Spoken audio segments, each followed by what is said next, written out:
All right, we're back, and welcome to Tinfoil Hat live from the WiseWolf Gold and Silver Studios. That's right. Go to samtripoli.gold. Use the promo code Tinfoil, and you too can get in on the Precious Metals game for as little as $50 a month, sent right directly to your door. Very excited to be back. I know some of you guys think I'm dead and gone.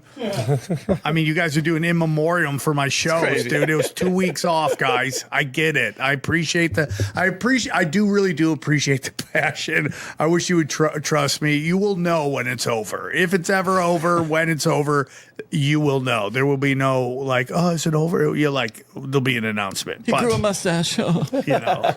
So it's really crazy. Great to be back in the studio. Happy to be back with the boys. Happy to have our guest in. He's been on a couple times, and we're very excited to have back from WiseWolf Gold and Silver, Tony Arterburn. How are you, buddy? I'm doing great, Sam. Thanks for having me back. Actually, this is the fourth time. This is the third time for Beans. Beans is back for the third time. It's good to have both you guys here. You know what I'm saying? Yeah. It's a blessing. And I think you've been in studio more than anybody else. Is that true? I think we had Jay Dyer. We had what's his face? No, is Isis? No, he's been in the old studio. Because I don't think Eddie's even been in this one. No. Okay. Yeah, dude. You must be royalty, buddy. Hey, man. It's an honor. What can I say? You know, I was reading one of my favorite books from the 1920s the other day. It's by Will Durant. It's called The Story of Philosophy. And I've been reading that for 20-something years. And imagine my surprise when I found out that you're Sir Francis Bacon. Yeah. I couldn't believe it. Literally. So I did this live, and I was at my mom's house, and I went in there, and I'm like, Mom, am I Sir Francis Bacon? She's like, no. Who is that? That's where it's gotten to. The fist flat earther has reached my mother. That's great. And now he's going after, like, everybody. And it's just like, it's just crazy. But... You know, I want to tell you something. So we went out to dinner. You brought your friend, Heather Locklear, and that was a lot of fun. And I felt like bad because I felt this incredible pressure to entertain her. Did you? Yeah, I mean, it's like I grew up loving this one. Okay. And I hope I didn't monopolize the lunch we had. I felt so bad after, but it was like, it's Heather Locklear. We got to make her laugh. No, I thought you did great. I mean, I knew that you guys would have a lot in common because she told me stories about, just comedy and things that she loved, and obviously Hollywood and entertainment. But she was a real fan of Sam Kinison. I know that you were too. Oh yeah, her prime was during the greatest time ever. Like, she lived an amazing life. She's still living, but it's like such a blessing. Yeah, she's an amazing human being, and I'm glad we got to. That was what, September of last year? Yeah, wow, time flies, huh? I know. It's unbelievable, but it's also like as I get older, there's a lot of people like, oh, I'm getting old, I'm sad. I'm like, I'm good, dude. Like, I did it all 1,000 times, and I'm ready just to chill. So I couldn't imagine, she did it. She has to be like, I'm cool. I'm down. And she's super zen, and I think there's a lot of respect for her. There's a lot of wisdom there. I mean, she's 18 years older than me. I met her on a plane coming back from your tinfoil hat. So I think it was December 5th of 2024, and we just hit it. I had my dog with me, and just hit it off. She's just that's gotta be the funniest thing ever. Because when you sit in a plane, you're like, please let me sit next to a hot chick. Mostly so they don't take up all the seat, right? You're like, tiny hot chicks don't take up. And then Heather Locklear sits next to you. Yeah. You're like, that is the top of the top right there. I mean, I was on a flight to Miami. It was all OnlyFans models. It's the craziest. I'm like, is this a flight or a bang bus? Like, what are we doing here?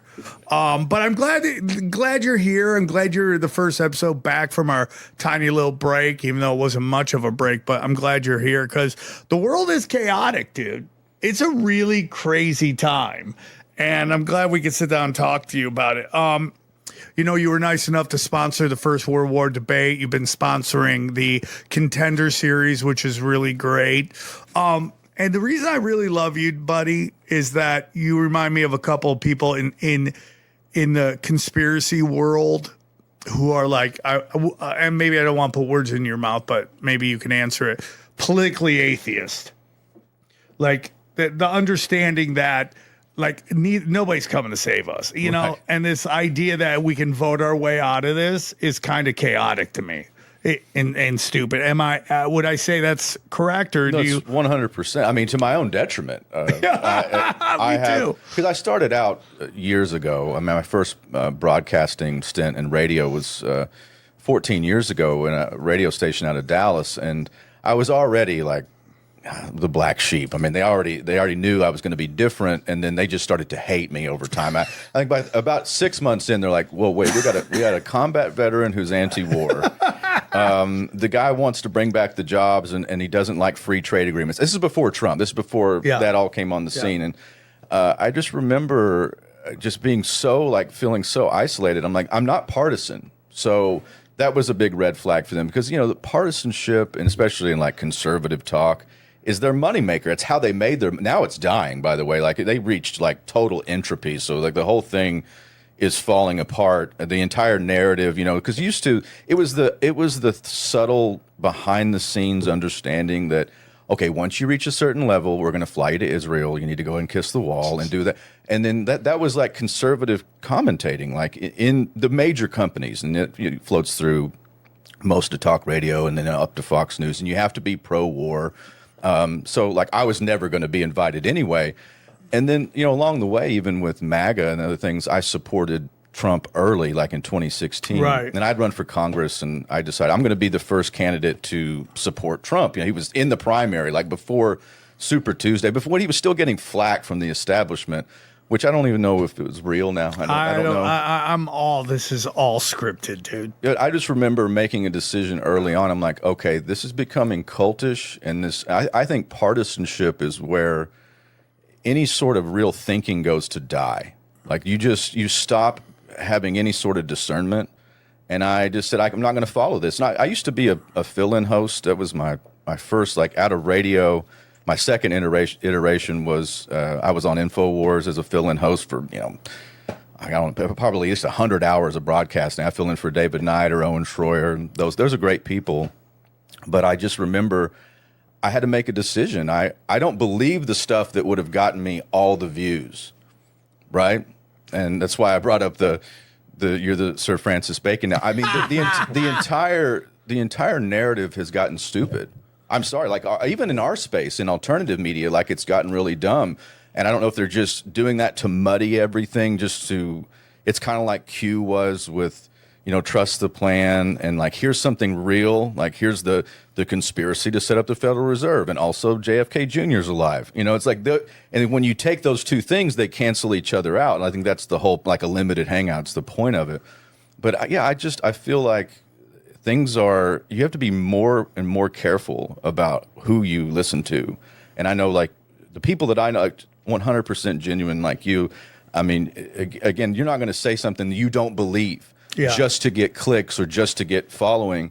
And so many people will. It's crazy to me. So we talk about this a lot on a lot of my shows about like these content creators who have blown up and whether you should trust them or not. And I'm always like, I'll listen until you fake the funk on a nasty dunk, which is from an old Shaquille O'Neal commercial. Will Chamberlain's like, what's the code word? Don't fake the funk on a nasty dunk. And so Tucker Carlson just interviewed Hunter Biden. Yes. And like whoever Hunter Biden's PR person is, they deserve an award like right now. Like just make up an award show and give it to them.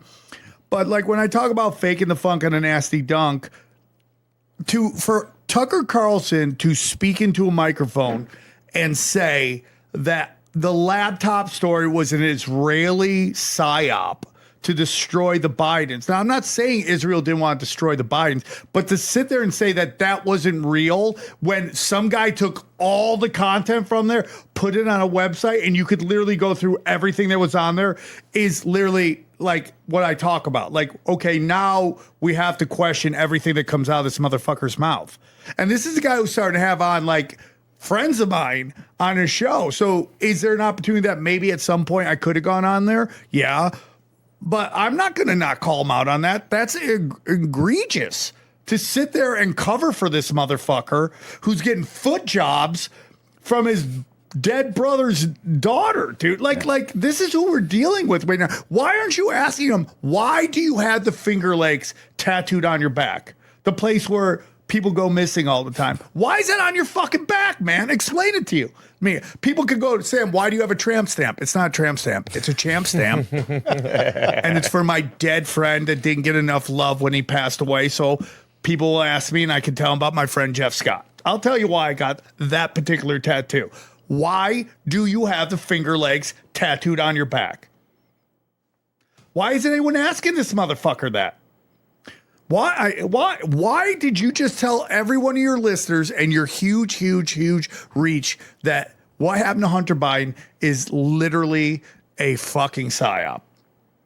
It's fucking bullshit, dude. And that's where you go, I can't trust anything comes out of your mouth after that.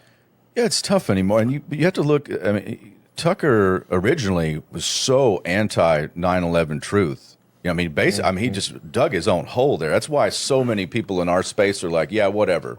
I mean, even when he's come this far, now I was talking to Richard Gage, formerly architect. Yeah, we've had him on a couple times. Great guy. He was on America Unplugged, and Donald Jeffries was interviewing him, and he was saying that I think Tucker's going to be at his next event, if I'm not mistaken. At least they were in communication. So, I mean, we've come a long way, and I think the issue now is that we're reaching, this unveiling. I think that's what the definition of the apocalypse is. It's not like the end of time or Armageddon. It's the unveiling. So I think a lot of people, like, the scales have fallen from people's eyes. I mean, it's a great question on Hunter Biden, right? And same thing with Candace Owens had Hunter Biden on. I will say when he's gone on these shows, it really makes me think. I was, again, even me, like, trying to navigate all this and not be captured by the fulcrum of what I'm supposed to believe in the narrative machine.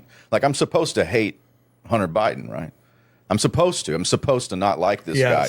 I can feel that programming in my, even with me not wanting to be programmed, I can feel like, why are you talking to him? He's part of the Biden crime family, all this stuff. So it leads to a deeper question is, like, how many psyops have been running at the same time? You know that, I think it was during the 2021 or 22, the Biden administration, the executive branch sent out a memo to all executive branch offices asking them to send back what psyops they were running, because no one knew which ones were real and which weren't. Who did that? Who sent out that email? It was a memo from the Biden administration.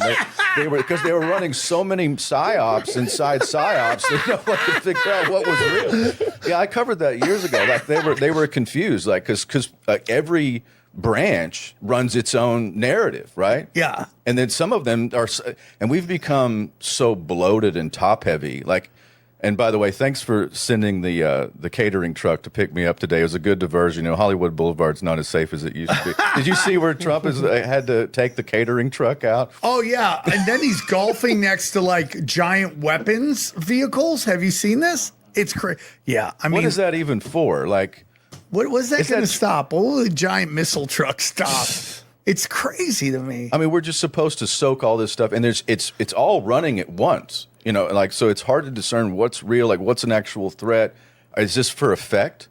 So I mean, again, like, we're being played and primed for something. Like, we were talking off air, dude, something. And it's so funny, you talk about, like, psyops and psyops. It's kind of like when you hear, like, the FBI arrests the ATF.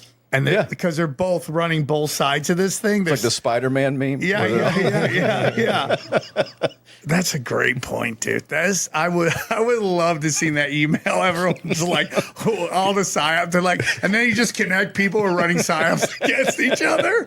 That's like probably in the halls of government. That's probably a good dating site idea, like psyops only or something. Like, if you're in a psyop and you want to connect with other people in psyops, and it's like, how deep is the psyop? Like, what is real?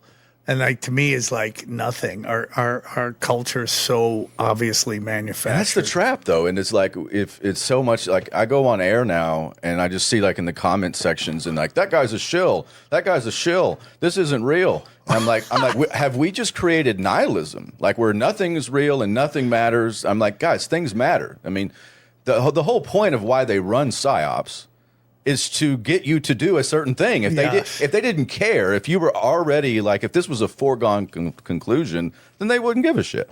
That's a great point. And in particular when it comes to elections, it's like if elections are real, and I'm saying like I've really given up on them, and maybe that's just black-pilled at that point, but why do they spend so much money on these elections?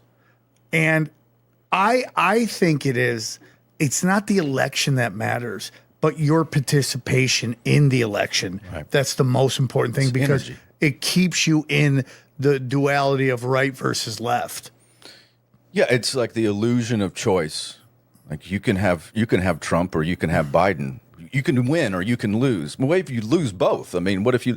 I think there's a reason why they keep third parties out of the debates. Like you have to hit a certain threshold, because a narrative, like a question asked in front of the American people, would change everything. Like they stopped doing that after Perot. If you noticed, yeah, it's the reason they elbowed our boy Spencer Pratt out of the mayoral election, because they didn't want those questions being asked of Karen Bass from now until the runoff. I think it's the reason that Donald Trump entered the 2000 election, because Pat Buchanan had the nomination of the Reform Party. That was what the remnants of what Ross Perot set up, and Buchanan was loaded for bear, ready to go. All he wanted was to make the threshold to enter the debate. He knew he couldn't win. He just wanted to take down the major candidates and show them how corrupt, how stupid they were, or just how ill-informed, or the inability to truly answer questions. And Pat had that, and Trump showed up and just destroyed every organizational part of what the Reform Party was, and then just left. Like he called Buchanan a Hitler lover because he wrote a book called A Republic, Not an Empire that year. And it was just about America First foreign policy. You know, how we could have avoided World War II. And that was, for Trump didn't read it, obviously, but he just came out and said. Yeah, they gave him talking points. And he took down Buchanan and then just left it in shambles. And there was no, real chance of him making the debates, which is all that he wanted. If we had some sort of cohesive movement, and then you could reach a platform, which I think now that the mainstream media is disintegrating before our eyes, I think that's why they're trying to capture this space. I think it's really important for them to capture alternative media. So how would you do that? Well, you make it look really stupid. Like you're Sir Francis Bacon. Like I bring this up because dude, you are spot on with that, and I do believe that is that guy's purpose. Yeah, and I don't want to get into it right now because I don't know when I'm at. But I've heard stuff about him before the content creating that people really knew about it. They'd be like, "Oh, really?" And it's like, it's very interesting. I know people want me to say it right now, but I'm holding it right now. But when you look at the guy who has, I don't know how many followers you have on Instagram. I don't know how much Instagram is a big part of what you do, right?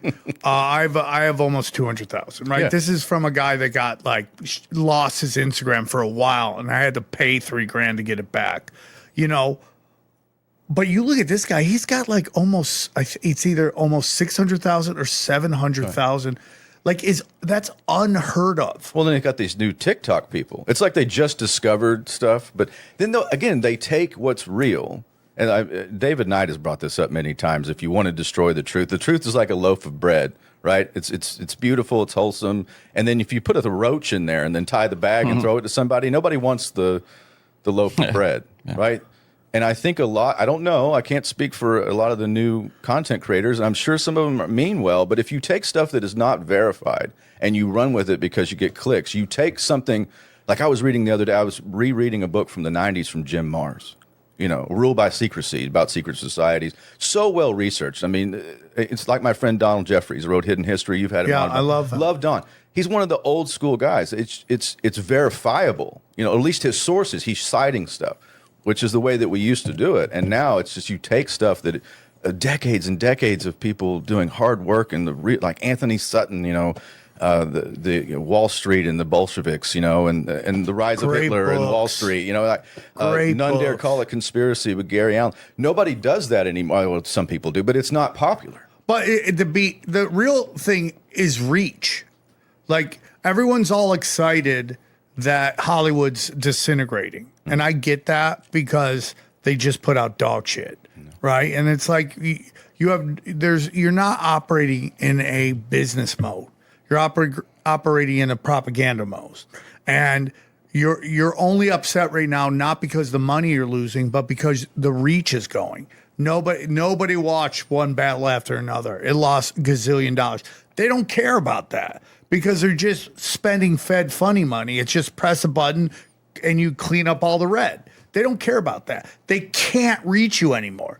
They've done this narrative so much that everyone's over it. It takes something like the Odyssey, which, you know, Johnny told me it was great. I went and saw it. I liked it. Okay. I get that there's some shit in there that maybe people listen to this don't like, but it was a good movie. I enjoyed the movie. It was 2.5 hours. I enjoyed watching it, you know, but the other stuff is just such dog shit. No one's going to spend. Spider-Man? What? The Spider-Man, everyone keeps talking. That one's great as a Marvel one. It's good. It's good. Yeah, I want to go see it. Yeah, That's what it takes, like something like that or a Godzilla movie to get me to the movie theater, right? It's like, because I know a Godzilla movie's going to be great. Even a shitty Godzilla movie is fucking fire, right? But they've just burnt it. There's no reach anymore. And even like, you know, I fly all the time. They'll give you free movies to watch. I watch movies. I'm like, that's a great movie. Why didn't do well? Because they have no clue how to market it anymore. Their brand is so dead. It takes almost like a known brand to get people to spend the $50 or whatever it takes to go watch a movie when it's meant to be only $10. You know, it's like crazy to me. But so Hollywood's dying. Guess what's taking its place? These platforms. Right. And the platforms are even worse than Hollywood because they're using AI. So it's like it's not going to be whether you put out good content or not. It's whether this AI sees you as approved. So, Johnny, I was going to talk about this on Broken Sim, but I'll talk about it here briefly. So I'm in a situation on Instagram where they won't allow me to pin certain videos. I'll have a video that might go to 1 million. It won't let me pin it. And I go there and you can see this thing where it's like the AI will break down your video, like what the content of it. So one day I'm like, I'll see what the video says about this. I have a pronoun bit. My pronouns are real M word, right? Right. Just exploded on the internet. People losing their fucking skulls. I go to the AI to see the description of it. It literally says racist bit by a guy on a super edgy comedy tour, which is hilarious because one, it's a throw up bit. Two, there's no black people harmed in that bit. And I've been doing the same thing. A racist tour, for 32 years? I've been on a fucking t-shirt. Super edgy tour. You know what, Johnny? I should put that on a fucking t-shirt. That would be awesome. Just click it and put it right on the shirt. Hey, guys, listen. As men get older, you start to lose your hair. And listen, you don't have to lose that battle. That's right. That's why I want you to hear about our good friends at Hims. Listen, you ever catch yourself in the mirror and doing that mental math on your hairline? Yeah, most guys know that moment. Hims makes it simple to actually do something about it. Hims offers convenient access to a range of prescription hair loss treatments with ingredients that work, including chews, oral medications, serums, and sprays. They use doctor-trusted ingredients like finasteride and minoxidil that can prevent further hair loss and regrow hair in as little as 3 to 6 months. You shouldn't have to go out of your way to feel like yourself. Hims brings expert care straight to you with 100% online access to personalized treatment plans that put your goals first. Find the right hair regrowth treatment for you with flexible subscription options, access to 24/7 provider support,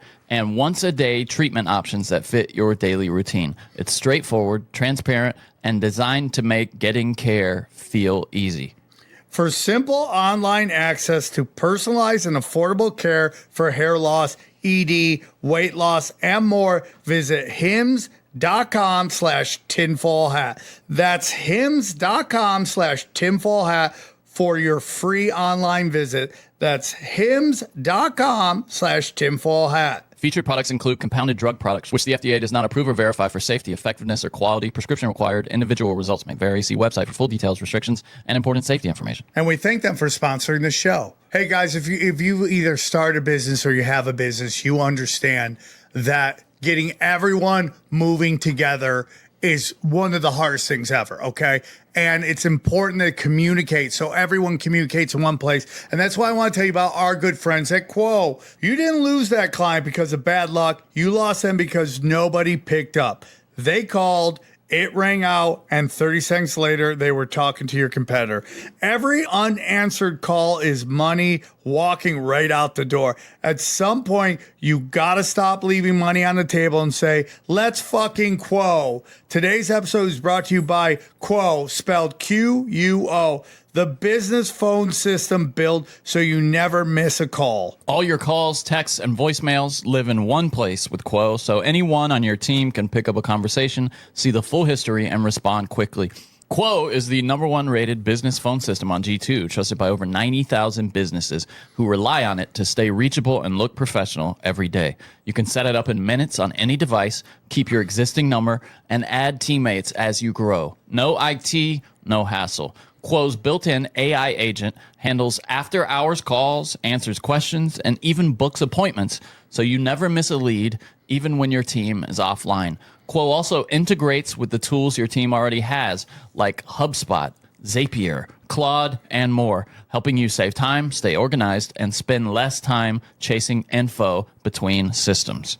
Money is on the line. Always say hello with Quo. Try Quo for free plus get 20% off your first 6 months when you go to quo.com/ tinfoil. That's quo.com/ Tinfoil. Get your shit together, man. Help your business thrive with our good friends at Quo. We thank them for sponsoring our show. So this AI now has decided that this video isn't allowed to be pinned. But it will allow black comics to say the M-word, not even in like, hey, my buddy or stuff, but literally about calling black people that they have a problem with the M-word. So that's where now this is a new phase where these platforms decide who's famous and who's not famous. Yes. And what they really want is stupid to reign. Exactly. And these guys think they're doing something. They think because they have a bazillion followers. The governor is off. They're just full throttled. Yep. And then if you're actually digging deep, of course, I think a lot of times too, maybe I'm a little cynical, but I think the truth has a greater supply than demand sometimes because it can be kind of ugly. I mean, if you really dig into the minutia, like of what is true, like what is truth, and I try to do that with my business, my life. What is truth? Right. That's what Pontius Pilate asked Jesus. Like what is truth? I think that a lot of these things get a free pass because they take something that is harmful to the ruling class and then make it a caricature. They make it a funhouse mirror version because they put that roach in the loaf of bread.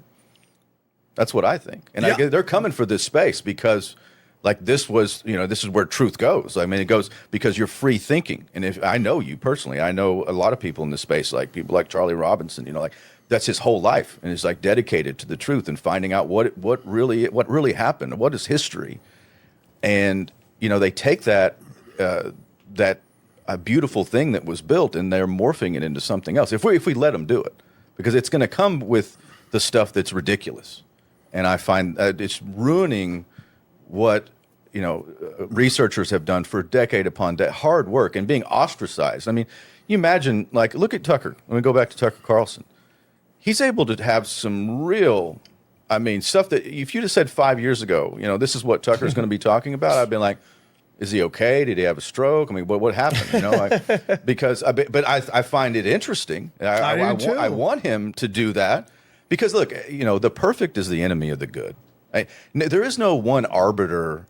It's one of my favorite movies, 13 Days, about the Cuban Missile Crisis. Love it. Wasn't that a great movie? Absolutely. I used to watch it over and over again. I'll tell you a story about that movie here in a second, but I want to finish my thought. They have this scene where Ken O'Donnell's and Robert F. Kennedy and JFK are in the Oval Office, and they're fighting the Joint Chiefs and everybody. They all want to hit,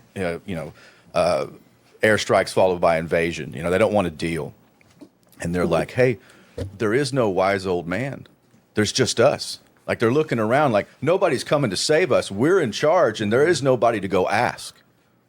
And I think that falls on us right now, those of us who really care about the next generation or what happens. Like we really care. And I think that, it's irresponsible if you haven't dug deep enough, in your if it's in your soul that you know this isn't right, you shouldn't publish it. I mean, some people are maybe stupid enough to think that it's real. I don't know, but we have to also call people out, and we have to police ourselves. But there is no one person that's going to show up. I mean, I hope that lesson's been learned with Donald Trump. I hope people understand now. There is no white knight. There is not. It's just us. We look in the mirror, and then you'll find who's going to come save you. It's just you. That reminds me of. Is it called Leave the World Behind, Johnny? Is that the Netflix movie? I believe so, right? Yeah, the one with the Obamas produced. Yeah, and it's the Obamas. You can say whatever you want, and I watched it and it was okay, but man, there was this moment in the movie. I've said this a bunch of times, where Julia Roberts is talking to the guy that was going to play Blade. Do you remember what the actor's name is, Johnny? Oh no! Hold on. The black actor. Yeah, I know who you're talking about. Well, he's looking at. I'll tell you that story about the 13 days. When I got out of the military, it's like 2004. I got my last tour. I got back from Iraq. I bought a house in North Texas. It was like built in the 1880s, and it's in this town called Bonham.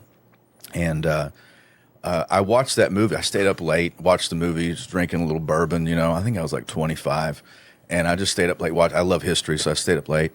And the next day, I go take a walk to the downtown. It's all historic. This has been there since the 1860s. This is a really beautiful town in North Texas.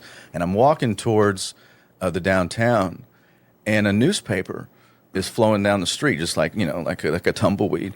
And it hits my boot, and I notice it's a little aged, so I pick it up, and it was a newspaper article, front page from the Dallas Times-Herald about the blockade. That's crazy. So it was a newspaper floating around in Texas in 2005 about what was happening in 1961. Whoa, that's crazy. That's wild. What are the odds of that? That is crazy. And I saved it. It's somewhere in my archive. I just remember, I go, this is so weird. My life has been like that a lot. Like I think maybe subconsciously I pick up on stuff or whatever. Synchronicities. It's happened to me a lot.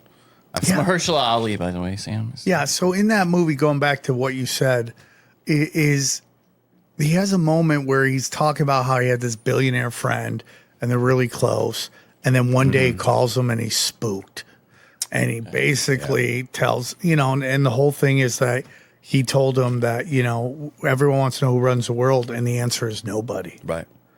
And there's no one at the wheel. And that kind of remind me of what you said right there. I'm starting to really think that. I think, I sat down for almost 3 hours with David Icke back in March. I flew over to England. I'm friends with Gareth Icke, and he gave me an invite the previous year, and I finally made it happen. It was so interesting. I've been following David Icke for years and years, and he talks about the pyramid and the cult. And I do believe, philosophically, that's where you get, the downflow of things like the Illuminati, what they believe, like the secret societies and other things. But then you have to wonder, humans are just subject to change like anything else, and there's entropy. So each generation becomes like a copy of a copy. I don't think they get stronger or smarter. Whoever the 300 families are, or whatever you want to get into, I think there's some real disintegration and some entropy. And even the money that they've hoarded and all the things that the generational wealth, which is, we think Elon Musk, or the people think Elon Musk is the world's richest man. Not even close, man. Not even close. Dude. I mean, it's like the generational hundreds of trillions and markets that they control. But I think there's a breakdown. I don't know that maybe it's gotten away from them. Maybe the information age or whatever. Just mass consciousness in general, or maybe the further they get down the timeline, they realize that. And it's funny. There is no atheist movement anymore. Have you noticed that?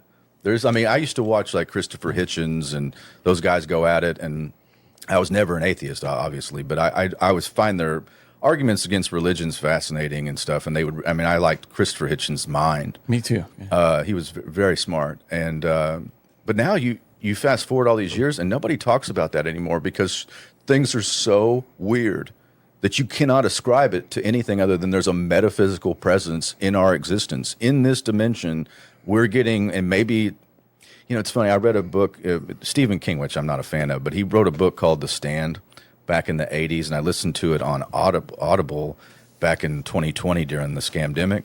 And it's about a lab leak of a virus that gets out. It's called Captain Trips because they tripped over something. So apparently, and it's like killing off humanity. And the Antichrist figure in that book's named Randall Flagg.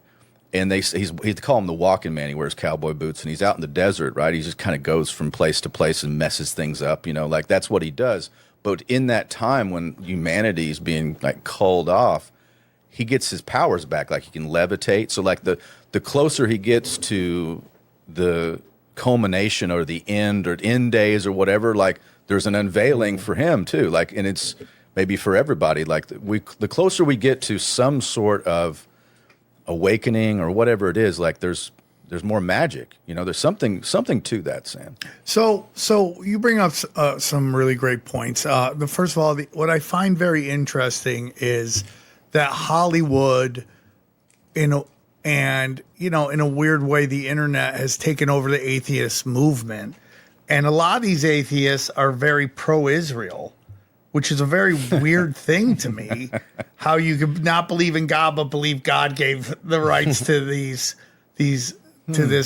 religious group, and it's the mental gymnastics on that is very interesting. I wish I had Bill Maher in the OR at the Comedy Store. I called him retarded on stage in front of the hookers he was with, but I wish I would have asked him that from stage. Bill, can I ask you a question? How can you be Zionist and also believe that land is owed to people because God promised it them? Yeah. At this stage, don't you just like cancel out just about everything that you are if you're just unapologetically Zionist in a way? Like if you look at what's happened, it's AIDS of your content. It's literally going to kill you. Yeah, even though I don't believe in AIDS, but it's the death of it, and we just see people because there's so much money in it, and like. The Candace Owens, people will listen maybe this years after and they'll know how the actual debate went. We don't know how it's going to go. I have a feeling it's just going to be Andrew versus Stu Peterson, and Andrew isn't going to believe any of the evidence that she presents, and we're just going to get the same thing over and over again, higher profile, But I think Andrew will come out of that, even if, let's say, he gets his ass handed to him. He'll come out of that maybe with a damaged brand, meaning that his fans will be like, dude, what the fuck? What's the upside? But I'll tell you what the upside is. He will have more reach than he'll ever have. The controllers of the levers. But to what? That's why he wanted to go on Rogan's. That's why he wanted the moderator to be Rogan's, because he knew it would be a bigger reach. Yeah, but it's you mentioned. But the question is a bigger reach to what? Reach, meaning. I mean, he's got a bigger, but it's going to be even bigger. Like, look, a great example. Sorry to cut you off, but Ben Shapiro. His numbers are just plummeting. But he's got a big reach. But he's everywhere. He's everywhere all the time. He took over for Michael Savage. Like that's how something happened in America. I don't know. Like Michael Savage, regardless of what you think, was a great broadcaster. Is a great broadcaster. I learned a lot from him, and he had a certain style, and he was magnetic. And then they replaced him, his radio syndication, with Ben Shapiro, and so he just tanked it. And so that my question is, kind of like, was it Ed Gallrein, the guy that beat Thomas Massie, right? Yeah. Okay. And I remember you talking about it, like, why is Thomas Massie smiling? And I thought about it, and I thought, well, he's got to be relieved. I mean, first of all, like, you're a martyr now. They had to spend more than anybody's ever spent to get this guy, like this trained SEAL, and I meant like a circus SEAL because he was a Navy SEAL, whatever, and but they got this guy to replace you with no substance, and you're able to do that, I think, still with enough money, like you can sway a primary. Because if you really, I could break down the numbers to you. It's really not that hard to turn a Republican primary, because you're talking about 50,000 people vote to represent 800,000, and if you just get 25, I mean, they can do it. Right, I got so you. It's possible to do it, but for what ends? Because now you've completely exposed yourself as control. You're putting your thumb on the scale. You're manipulating, and people aren't buying it. So maybe you get a bigger reach, but at the end of the day, to what? That's what I meant. Like you can technically be on every platform and never get flagged and never get banned, and maybe they'll promote all your shit. But at the end of the day, we've reached a bifurcation point where in 5 years, like the complete death rattle of all of that, whatever structure it was under the right wing for conservative talk and everything, all that commentary, it'll be a wasteland, Sam. Like it is moving away. Like you can just even the hardcore people, and there's demographics too, where the demographics have died off or they're getting older. But people that are newer people, there's no way it's done. It's done. Like you cannot get those times back. And like I remember, like what I said earlier, where if you were a new commentator in conservative media and you were right wing and you believed in pro-life and you wanted the Second Amendment, yeah, okay, people like you were going to fly you to Israel and do all this stuff, and you have to make sure that you're always supporting You have to go to the glory hole. Yes, that is coming to a conclusion because it wasn't ever discussed. I mean, even the term. It's been bastardized now, but like 14 years ago when I ran for office, like I used the term America First because I was speaking of like, Charles Lindbergh and John F. Kennedy and before the Second World War. I was using that terminology, some Pat Buchanan stuff, but it was foreboding. I already knew like it was dynamite in that statement. Like you were going to get called a lot of things, for even using it. That's crazy. But now nobody says anything about it because it's been made inert. They took something that was genuinely brilliant and so America First now is us fighting Israel's war in Iran for no damn reason. I agree. And I think that there's an acceleration going on because they are reading the data and they are losing it. And that like the merging of our military. Yeah. Like that, like the push for that and to make it open. And you see what was that? It was a congressman from Florida who showed like he was like really giddy about putting it forward. Like it's just you can tell what kind of person that is. Yes, like you can just feel his energy through the video. Like there's something up with this guy. It's not the future. I like trends. Like I read history because I think the further you look back in the past, the further you'll see in the future. And I just see like there's a completely different land. And I know that's the challenge right now is for us to be able to discernment, what is real, again, sticking to our principles and things that I know that you do and others in this space do. We have to stay true to ourselves because it's going to get weirder. And that's because they're trying to capture this space and other spaces because they've screwed up. Like they've literally they're trying to buy their way into it. Yes. So I want to. There's so much to break down what you said. I just really want to get into it, and it's like our good friend Tino Sanchez. He has this theory that maybe the internet didn't get away from them, and that it's actually doing what they wanted, and there is an argument for that. But there's also the idea of creating something, it succeeding, and then it just getting away from you. And a great example of that is my show, Comedy Chaos, right? So I created this show at the Comedy Store. It was the biggest show at the store for 8 years, and it was the show. And then this other kid comes in, and he starts doing exactly what I did, but he starts paying way more. And he actually fucks up the market. And now he's the big show. He's paying more because tickets are pricier. Right. Yeah, it's not. But he bought his way in, right? But now I'm on the out at the Comedy Store. Frankenstein has killed Dr. Frankenstein. Right? Right. What if that's the internet? I mean, because we could plan a birthday party for Tony or your dog. We're going to plan a birthday party for your dog. What's your dog's name again? Beans. We're going to plan this awesome party for Beans. And we have the plans written out. This is what we want to do. And then day of, good luck for it going exactly the way we planned. The wheels come off constantly. You know what I'm saying? Too many people show up because they love Bean. There's not enough food. There's a fights going on. One dude's banging another dude's wife, and now everyone's fighting. And we can't even remember that we're here for Bean, but nobody gives a fuck because there's two dudes swinging, and the dog's birthday cake goes all over the place because they fell into it. Do you know what I'm saying? Like, good luck. Try controlling your company. How many employees do you have? You know, it's like this guy's doing this. I'm going through a World War debate. Everyone working on it's great, but this guy's going this way, that guy's going, and we want to go here, but everyone's working on stuff there, and they all have awesome intentions, and I'm blessed that they work on it. And this is not negative to anybody I'm working with, and if they hear it, just know that. But it's like You have a plan. Good luck for it being executed the way you want it to. And that is, I think, the world. Now imagine taking it from running a birthday party to running planet Earth. Yeah.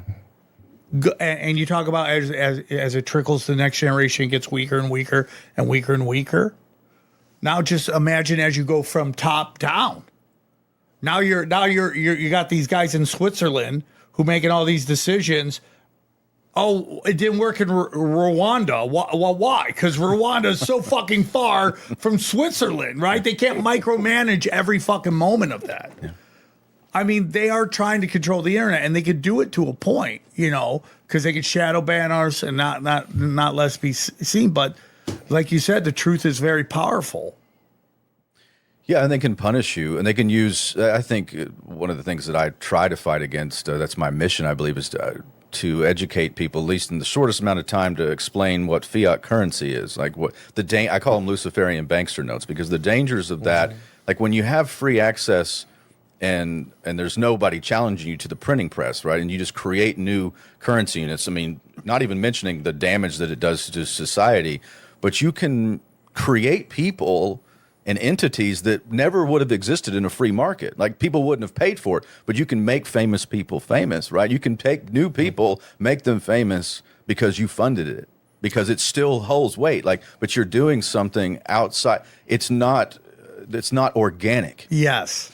I think that's what you're saying. At the end of the day, but it's also that, we have a plan. We're doing this dog's party. Right. As it gets executed down, it's like the game of telephone. We start off with hey, we're starting a dog party. By it gets through 30 people, it's the black guy stabbed somebody. You know what I'm saying? Yeah. Like that's the famous story, right? It's just people's personal trauma, their opinions, their personalities muck up the plan.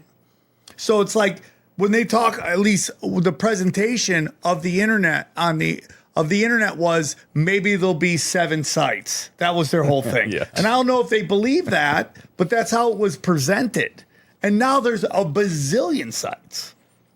And because everyone stepped into it. And maybe it is getting away from them. Because once you take the Zionist approach, right, your brand goes instantly to shit. Instantly to shit. And they cannot buy their way into it. They're trying. I mean, we can just look at the Lakers, right? The Lakers today sold for $12 billion. It's crazy. It was just sold for $10 billion. And something happened with the owner of the Dodgers, who owned the Lakers, went to the White House. Something happened there, and he just turned around and sold them for $2 billion more after 1 year.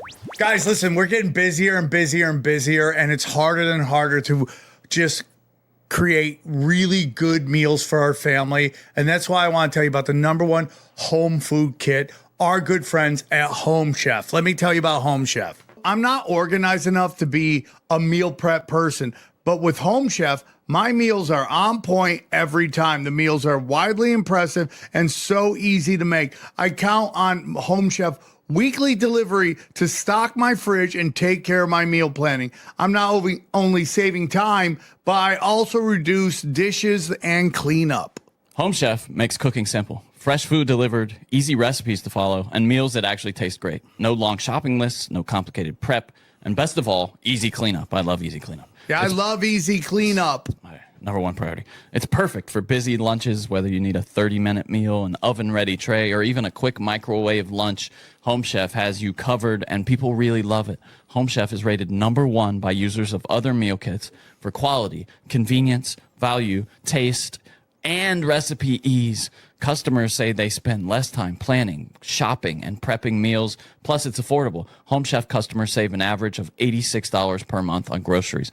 Home Chef takes the stress out of your week with convenient weekly deliveries to keep your fridge stocked and eliminate meal planning and grocery runs, making it easy to eat well, save time, and enjoy quick and delicious meals even on your busiest days. So here, for a limited time, Home Chef is offering our listeners 50% off and free shipping for your first box, plus free desserts for life. That means life, okay? Go to homechef.com/tinfoil. That's homechef.com homestudio.com/tinfoil for 50% off your first box and free dessert for life. That's homechef.com/tinfoil. Must be an active subscriber to receive free desserts.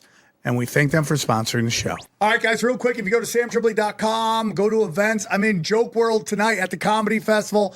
Then September 12th is World War Debate. I'll get a little bit more into that. Lawrence, Kansas, Tulsa. Then we're going to be in TruthorCon in Dallas. Then we're going to be at Skankfest in New Orleans and closing out in Austin. And we may be adding 1 or 2 more dates. Might be back in Cleveland and then Wichita as well. But the big announcement is World War Debate. Our debates are set.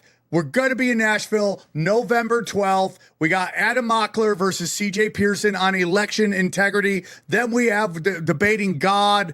It's going to be Jay Dyer versus Stephen Molyneux, and he's crushing it. And then the one I'm most excited about is Aliens versus Angels and Demons. We have James Williams versus Dr. Heather Lynn. Fireworks. And then, of course, the big thing is also the Contender Series is live. Brand new show. It's doing well. 32 contestants are going at it. You can watch all their debates here.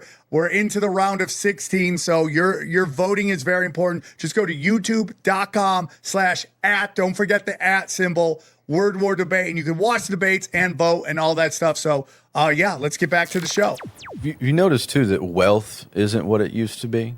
Like the so-called privilege of wealth. If you notice, it doesn't really move the needle all that much like it used to. I mean, it used to be like a thing, like Daddy Warbucks, like that was based on Paul Warburg, like the character who was one of the first head of the Federal Reserve in the United States. By the way, his brother was Max Warburg, head of the central bank in Germany at the time of World War I. I mean, all that stuff, right? Oh, but it's based off a real person. And if you watch the Little Orphan Annie, Annie movie from the 80s, Paul Finney, I think, plays the Daddy Warbucks, but he's like on the phone with President Roosevelt telling him what to do.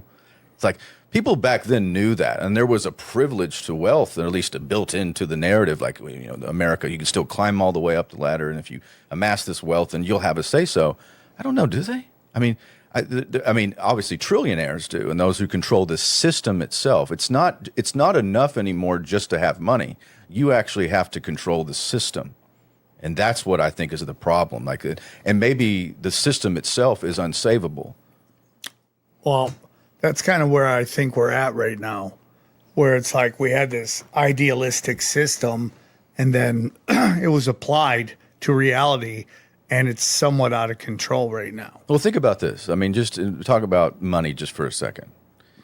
In 1980, we had interest rates in the teens. So if you wanted to buy a home, your interest rate was like 17%. And the reason is because we went off the gold standard in 71. Gold was $35 an ounce. By 1980, I was born in the end of 79, gold was $800 an ounce.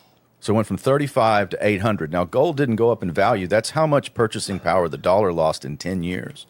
And so they had the new head of the Federal Reserve under Jimmy Carter was Paul Volcker. And what he did was, in order to get the dollar to stop hemorrhaging, you raise interest rates. You need to contract the money supply because there'll be less dollars in circulation if there's a higher interest rate. That's just at a basic level, that's how you curtail inflation, create a quote-unquote stronger dollar. Same thing with silver. Silver is $52 in 1980.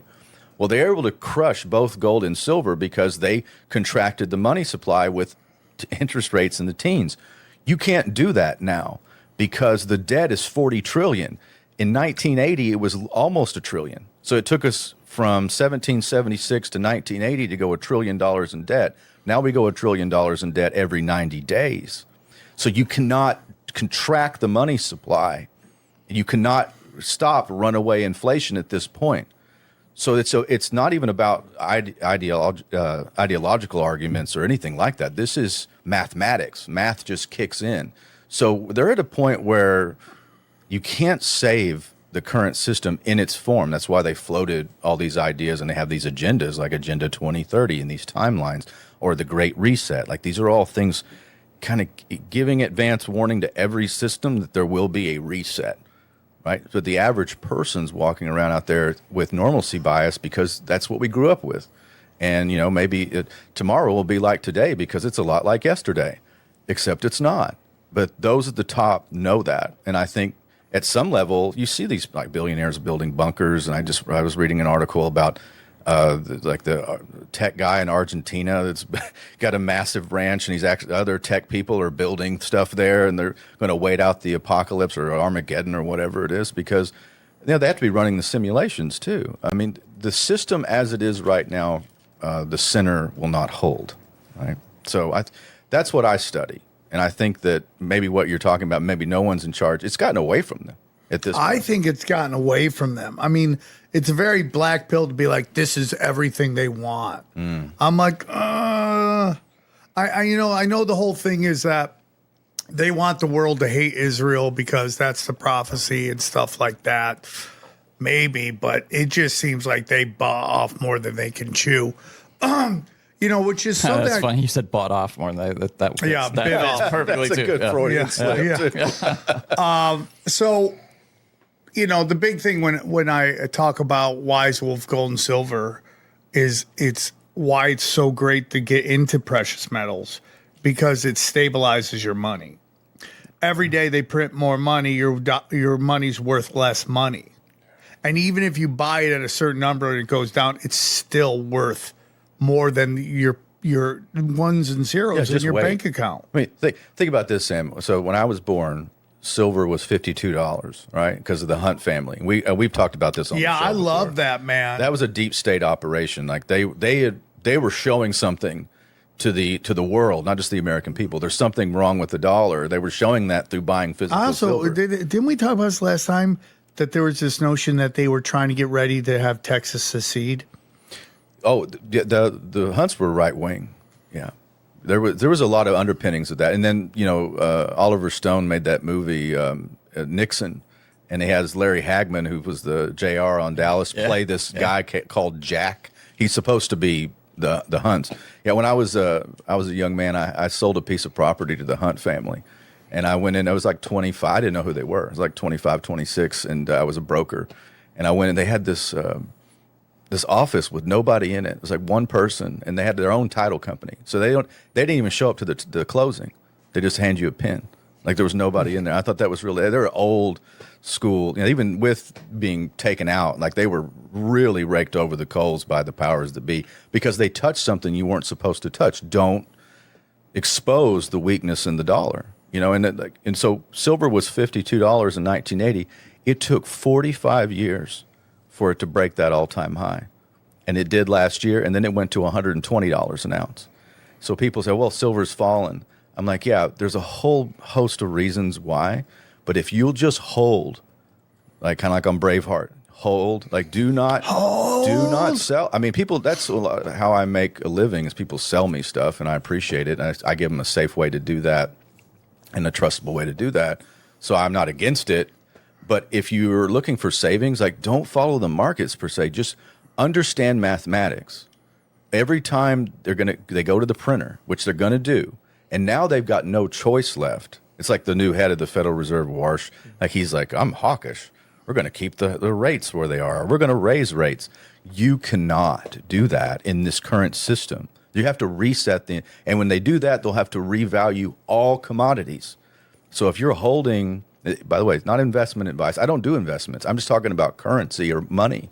If you hold gold, physical silver, or even Bitcoin, you're going to do well in the next 5 to 10 years and in way beyond that because the system itself is built to go to zero. Okay. And then it's going to be digital. They're going to redo the whole thing. Where does precious metals fall in the whole digital thing? Right now, they're building systems. It's interesting you bring that up because, was it Tether? Yeah. Tether now buys gold like a central bank. And you think, okay, well, here's this stable coin that's tethered to the dollar, and they make money, I guess, off transactional fees. So if you want to use dollars digitally, cross-border payment systems, you use like things like Tether. But they're building their portfolio with gold and I think some Bitcoin and other things, but they're mainly a central bank unto themselves. So all the central banks in the world too, Sam, that's what's key. The gold price, right? They don't even pay attention to it because they're buying to reevaluate everything. And it's funny, the metric, you'll never see this like on CNBC, but like gold, about a year and a half ago, it surpassed like number 2 in holdings of central banks. Now it's number 1. Like the euro fell, like from the euro used to be like number 2 of holdings from central banks. They stopped holding currencies, and all these central banks around the world started just to buy gold, physical gold. And that's the new system. It's not a new currency. It's blockchain. So to answer your question, they'll use contracts verified by blockchain of physical gold to run the new economic world order. That's what it'll be. Look at Hong Kong. Hong Kong has massive facilities now outside of the airport, and they are holding storage facilities for physical gold and silver bullion.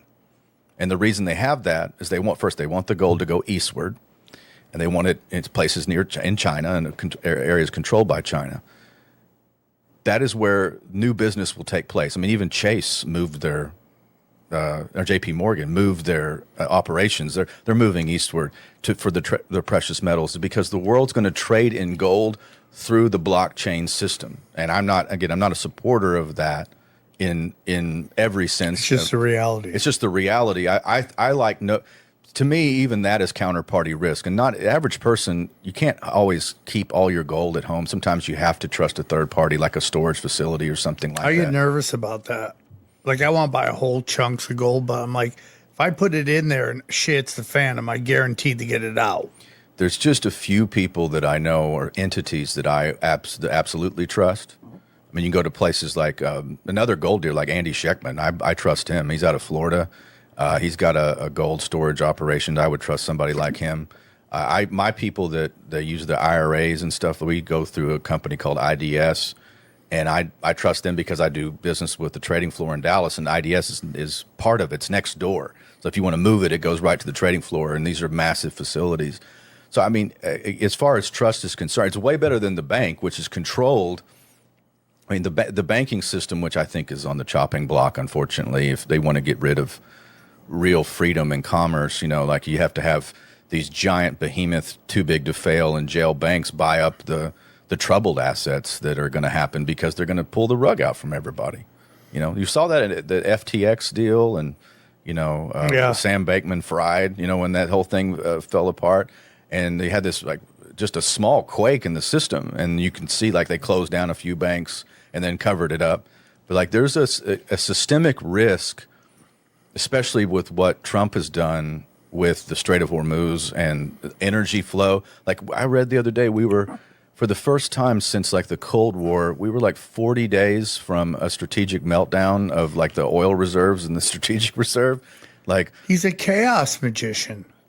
He's a straight up, and he's a sorcerer of all the disciplines. It's like that guy that got black belt in like 10 different disciplines. That's Donald Trump's sorcery. It's Freemason, Jesuit, Kabbalah. I mean, he is a chaos man. He's here to bring chaos. Hasn't Abramovich said that about him? Yeah, I mean, like, and some of the chaos is good. I mean, like, we know whatever you want to say about him, we know more about the inner workings than we've ever known. Yeah, we certainly do. And some is bad too. It's a mixed bag because he exposed a lot, and it's funny. It's like there's people in the power structure that still hate him. And like, he's doing everything you wanted. Like during 2020, that's what I got in trouble with. I lost so many listeners during that time because I'm like, well, isn't he doing what they want him to do? Like the entire lockdown and the transfer of like the unprecedented transfer of wealth. What was it from like 2020, Sam, to 2023? 80% of all the dollars were created ever in that time. So if you like look at the money I don't even know what that number is now. I mean, it's huge. The stimulus checks, right? Well, not just that. Not even that, the printing. No, it was the off the book stuff. So like leading up into the last quarter of 2019, that's what really shook me. I was covering this, and not a lot of people were paying attention. They injected $6 trillion of new capital into these markets called repos, which is the overnights to clear checks and clear items through the banking system because they were so weak. So we created all this new currency. And at the same time, that was the largest exodus and retirement of CEOs in history.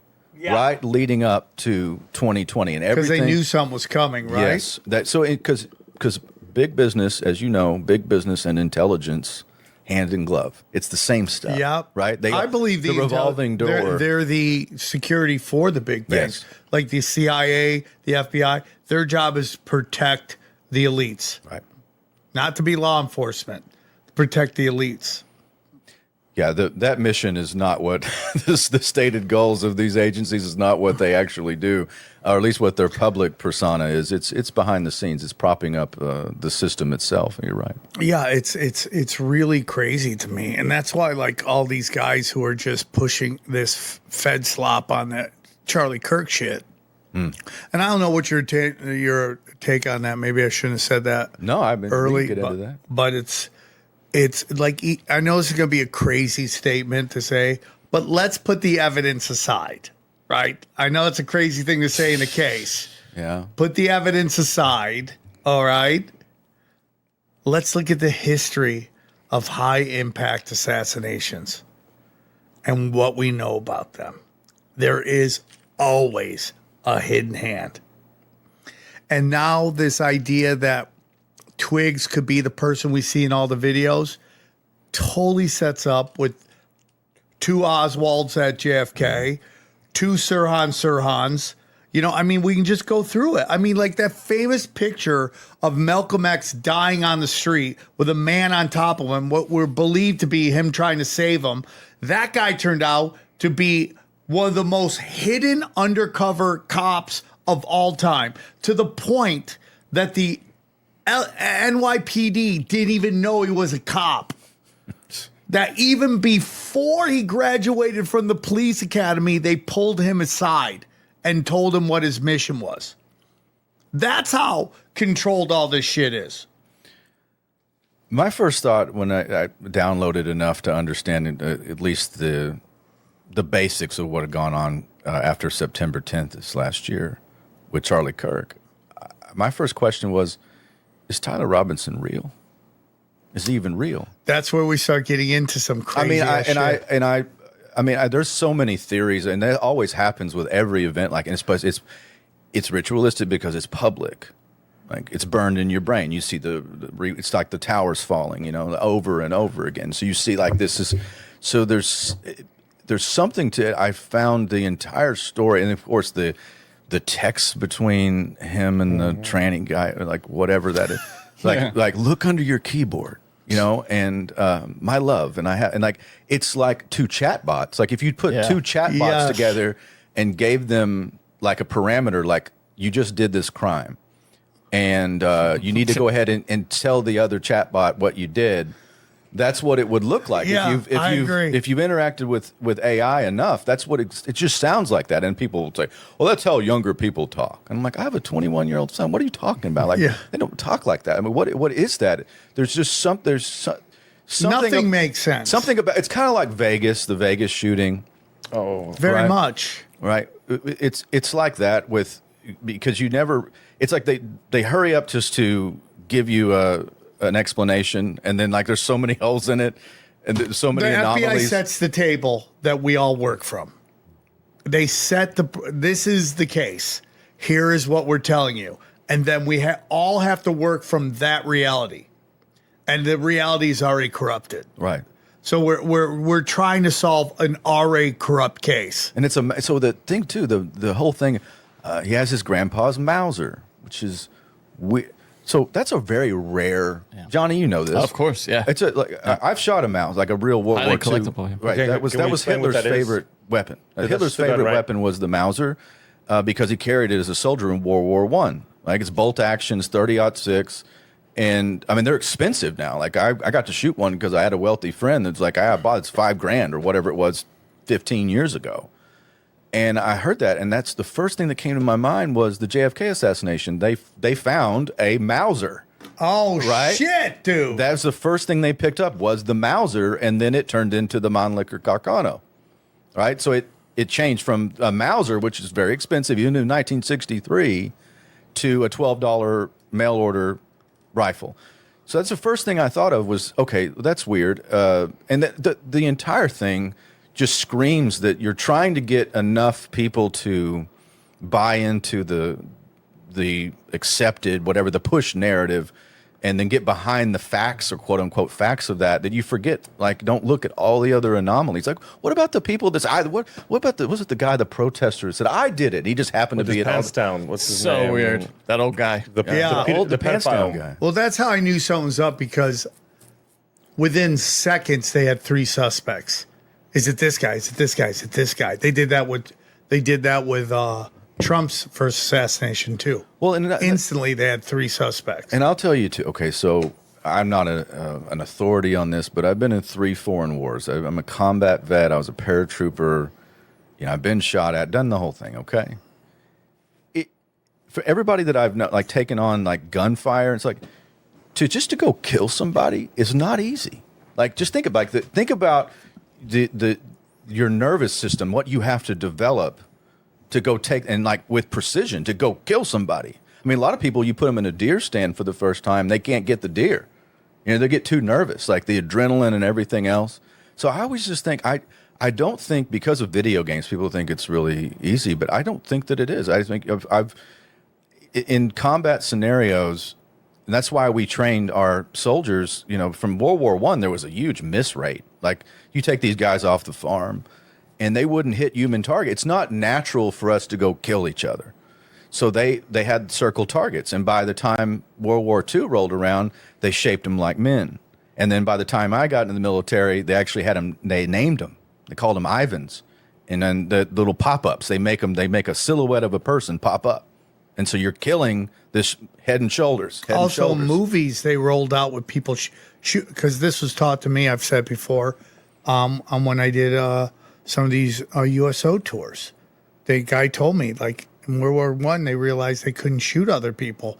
So they started propagandizing it by putting it in movies. That's why firing squads aren't just one guy shooting another guy. You know, they would, because they found that most people weren't willing to do it. They would. It's shoot unnatural. Somewhere else. Yeah, like when you say bankers' wars, like all these wars that we fought, just the slaughter pens of the 20th century. People regular folks would never dream that up. That's why, unfortunately, in human society, we're ruled by psychopaths. I mean, people that 100%, and they climb to the top. They'll tell you what you want to hear, and they'll lull you into a false sense of security. That's just, I mean, that's happened throughout history. Psychopaths reach the top, but just to take a kid, whatever he is, if he's like, he got radicalized on a Discord group. What? Yeah. And then he just decided he's going to throw away his life. Get a Mauser, you know. I mean, I have a hard time with it, and the entire narrative to me it reeks of something wrong. Like, and I don't know what other the theories. I mean, there's a lot of. I mean, some of the theories are insane. But I didn't know this about Charlie, because the first time I heard it, I go, why would you shoot Charlie Kirk? I mean, because I thought he's kind of innocuous, you know, like he wasn't super radical, like he wasn't like in your face right wing. He wanted to have discourse, and I just remember him being loathed by the Groypers, who were like, you know, I remember like seeing videos of people show up and they're like, hey Charlie, when you're in Israel, do people do a lot of dancing? Did you ever go to any nightclubs? And he's like, no, I didn't see that. He's like, okay, everybody when you get home, Google dancing Israelis, you know. And that's the stuff that I remember, because Charlie and I were on the same. I never met him, but we were on the same radio station when my second time in radio. Like he would come on, I think like 2 shows after me. So I always could listen to his content. I think, oh, you know, it's pretty standard. There wasn't anything there that said, oh, okay, he's really drawing some fire. Crowder does that. I could see Crowder getting shot before Charlie Kirk when it happened. I could see Crowder doing it because he does that. Changed my mind, more but invasive. He's very more aggressive. That's why I was like, like you're saying, it would have been more of a Crowder thing for it to have happened. It just didn't add up. But then, with everything that's come out, you realize, Charlie was more important than I thought he was. I didn't follow him, so I was like, he had the ear of the president.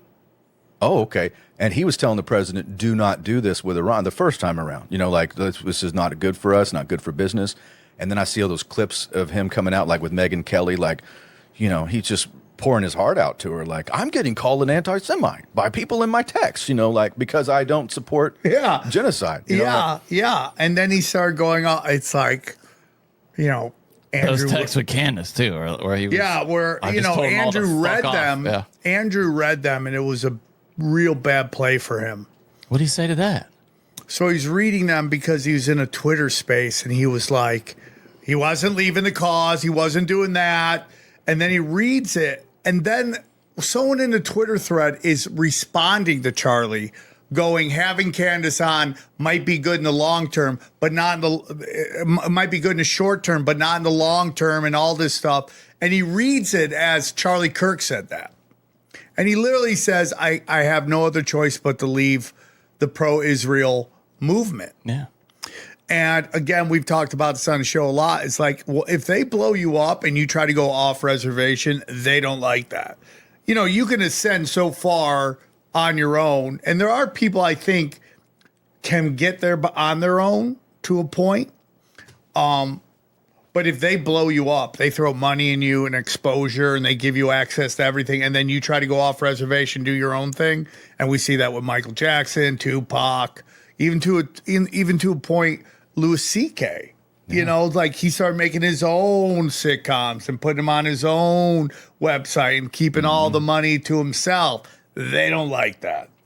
They don't blow you up to lose you. That's a big, big no-no. So he was in fact doing that, and when you're part of an organization that was pretty much created, funded, and blown up by the Zionist movement, and you decide as the captain of that ship to go a different way, it's not good. It's not good, and they don't put up with that shit. One of my predictions, and I hope to see it come true, will be the separation, even in people's perceptions of anti-Semitism and skepticism of not only Zionism, but the state of Israel itself. Those two things will separate. And what I mean by that, like my counselor, I mean, I talked to a guy, you know, like everything I've ever been through, I reached about 44, and I was like, you know what, I need to probably just lay some of this stuff out. I don't mind. I'll say that publicly. I actually hired somebody, and he's the Jewish guy I've ever met. Like, and he's super cool. He's Jewy Jew, very much. And he's from New Jersey, and just he talks Yiddish sometimes to me. And he's just a great guy, and he knows all about my life, you know. And he's like, it's just crazy. Like he's a super cool guy. I'm gonna fly out and see him sometime, and just have a steak dinner with him. He's a super cool guy, and we talk about this because I ask him about, like, you know, are you like a political Zionist? He's like, no, you know, because he sees what's happening too. So people ascribe, like, you know, and I think if that's another problem with where we are now in the space too, is that you can't please the super racist, whatever they like, the haters of Jews. Like, you cannot please those people just by being, hey, I don't let Israel do what it does, like whatever, like it's not my country, I don't want it interfering in my politics, I'm not going to go fight for it, you know, whatever. Like, that's how I am. I'm more like, I don't interfere in my politics, do what you want, like, you're your own country, whatever you want to do. I'm not supporting you. And I find that to be a healthy line. It doesn't make me not like Jewish people. Yeah. You know what I mean? Like that's just, I think and they take those two things and meld them together. And maybe it's because of these organizations that have for years, it's emotional blackmail. It's either 100% or you hate us. Yeah. And that's been done forever. And the reason they have to do that is because that anti-Semitism is the firewall to the highest levels of power. And then once you get through that, you start having a conversation. It's like, is it the Jews? And then you start looking even deeper and you go, oh, there's layers to this shit that go even beyond that. And they are middle management, but they are the face of it because they need to be the face, because that's their role. And like, I've been saying this forever. Like, last time I was out in Austin, I got called anti-Semitic by 3 people, and 2 of them were joking. They were just joking around. But you know, there's always a little truth in everything, in every joke. And what I would say to everybody is that I don't believe in protected classes. I don't think anyone is above criticism or comedy. And if I love you, I can also make fun of you, and I can also criticize you. And what happens is and this is all intentional. This is a play that's been playing for many years, which is emotionally brainwash this certain group of people into believing that the only reason people don't like them is because they're so successful. And if that was true, we would all hate Asians, because Asians are absolutely fucking crushing it. They actually have a higher standard of living than Jewish people. But you have to do that. You have to get them, because it's like any little bit of criticism is goose stepping to ovens. Right. That's what you want them to think. Any calling out is goose stepping. Like, for the longest time, it's like if you said Jews ran Hollywood, they would lose their fucking minds. But I'm like, you're gaslighting me right now by saying what I'm seeing with my eyes isn't true. And I don't care that Jews run Hollywood. They created Hollywood. It's their fucking thing. Just stop telling me what I see isn't true. Stop with and that's why all that's going away. And so, I got in a debate with Stu Peters, who I like a lot, and we got in a debate, and I go, Stu, you have to fucking show kindness to the Jews that are calling out Zionism. You can't just lump them all together, because they're the most important, because you can't use all that fucking emotional blackmail on them, because they're one of them. So when they do come out and they do say it and they do call out what's happening, we have to show them love and support, because what they're doing is very brave, because they're risking being completely alienated from their own people, their mothers, their fathers, their uncles, their aunts, their grandparents. Like, it's a very brave thing to do. And it's like, it's very hard for them to do that, because since they took their first breath, they're constantly reminded of the Holocaust. It defines their people.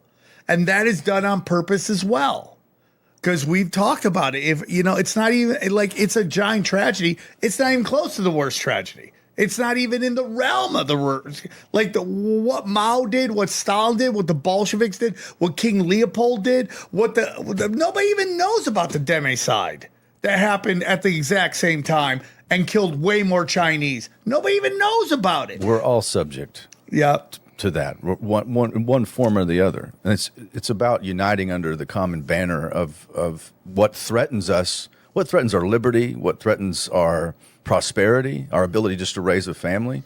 You have entities and groups that would like us to beat each other's throats, to start new wars, to burn shit to the ground, and that's not the future that I want. I mean, I've seen that. It's not. You talk about like people hating the Jews, and I think, after 9/11. I was 21. I was part of the first army company on the ground in Kandahar, Afghanistan. So like tip of the spear, like arriving. I got debriefed by General Mattis. Like I'm 21 years old. I just turned 21. So I'm landing in Afghanistan in 2001. People ask me like, oh, what were you, 2002, 3? I'm like 2001. Damn, like they were still pulling wreckage out of the finding bodies. That was fast because it was September. You must have been there like. I had orders like the next day, and one of the I had to learn for myself, like dealing with Muslims, and then seeing the humanity of people. That's why stuff that is burned into my brain, like it'll never leave me. And I think, well, these are people, and I got back to a world which America can be very insulated. And I remember going to churches. I go to church that I went to when I was a kid. It's very evangelical, very. It's the kind of place that would wave an Israeli flag now, some of that shit. And I remember hearing people say, oh, we should just nuke them, just drop a big one on them. I'm like, so just genocide of people? Do you even know who did this? Do you even know? It was so disgusting that people would just resort to that sort of talk, and it made me anti-war.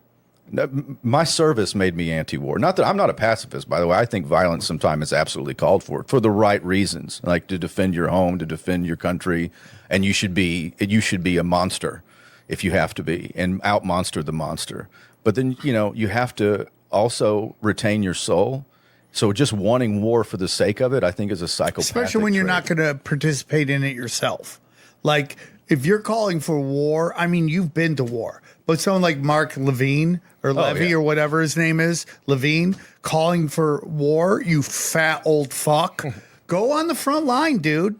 I mean, why does my family have to go? Like, I have a cousin who is join the military. God bless you, because I understand why you're doing it. But it makes me very scared that he's going to be on the front lines of this fucking war. None of Mark's family's going to be there. No, none of the people that push us into war. I mean, you can say what you will about people like Teddy Roosevelt, but he said, follow me. He didn't say charge. Like, he actually liked war. What is a great story I read about Teddy Roosevelt when he was up San Juan Hill, during the Spanish-American War. And he was Undersecretary of the Navy, left his post, gathered a bunch of the Rough Riders out of San Antonio, recruited a bunch of cowboys and people. And crazy. One of the guys that was with him was one of his like upper crust, elite friends from New York. And the guy's got gut shot and he's dying. And Teddy Roosevelt jumps off his horse. The guy's taking his last breaths and he grabs him and he says, "My God, how lucky you are. You get to die in a war." Like, he loved that shit.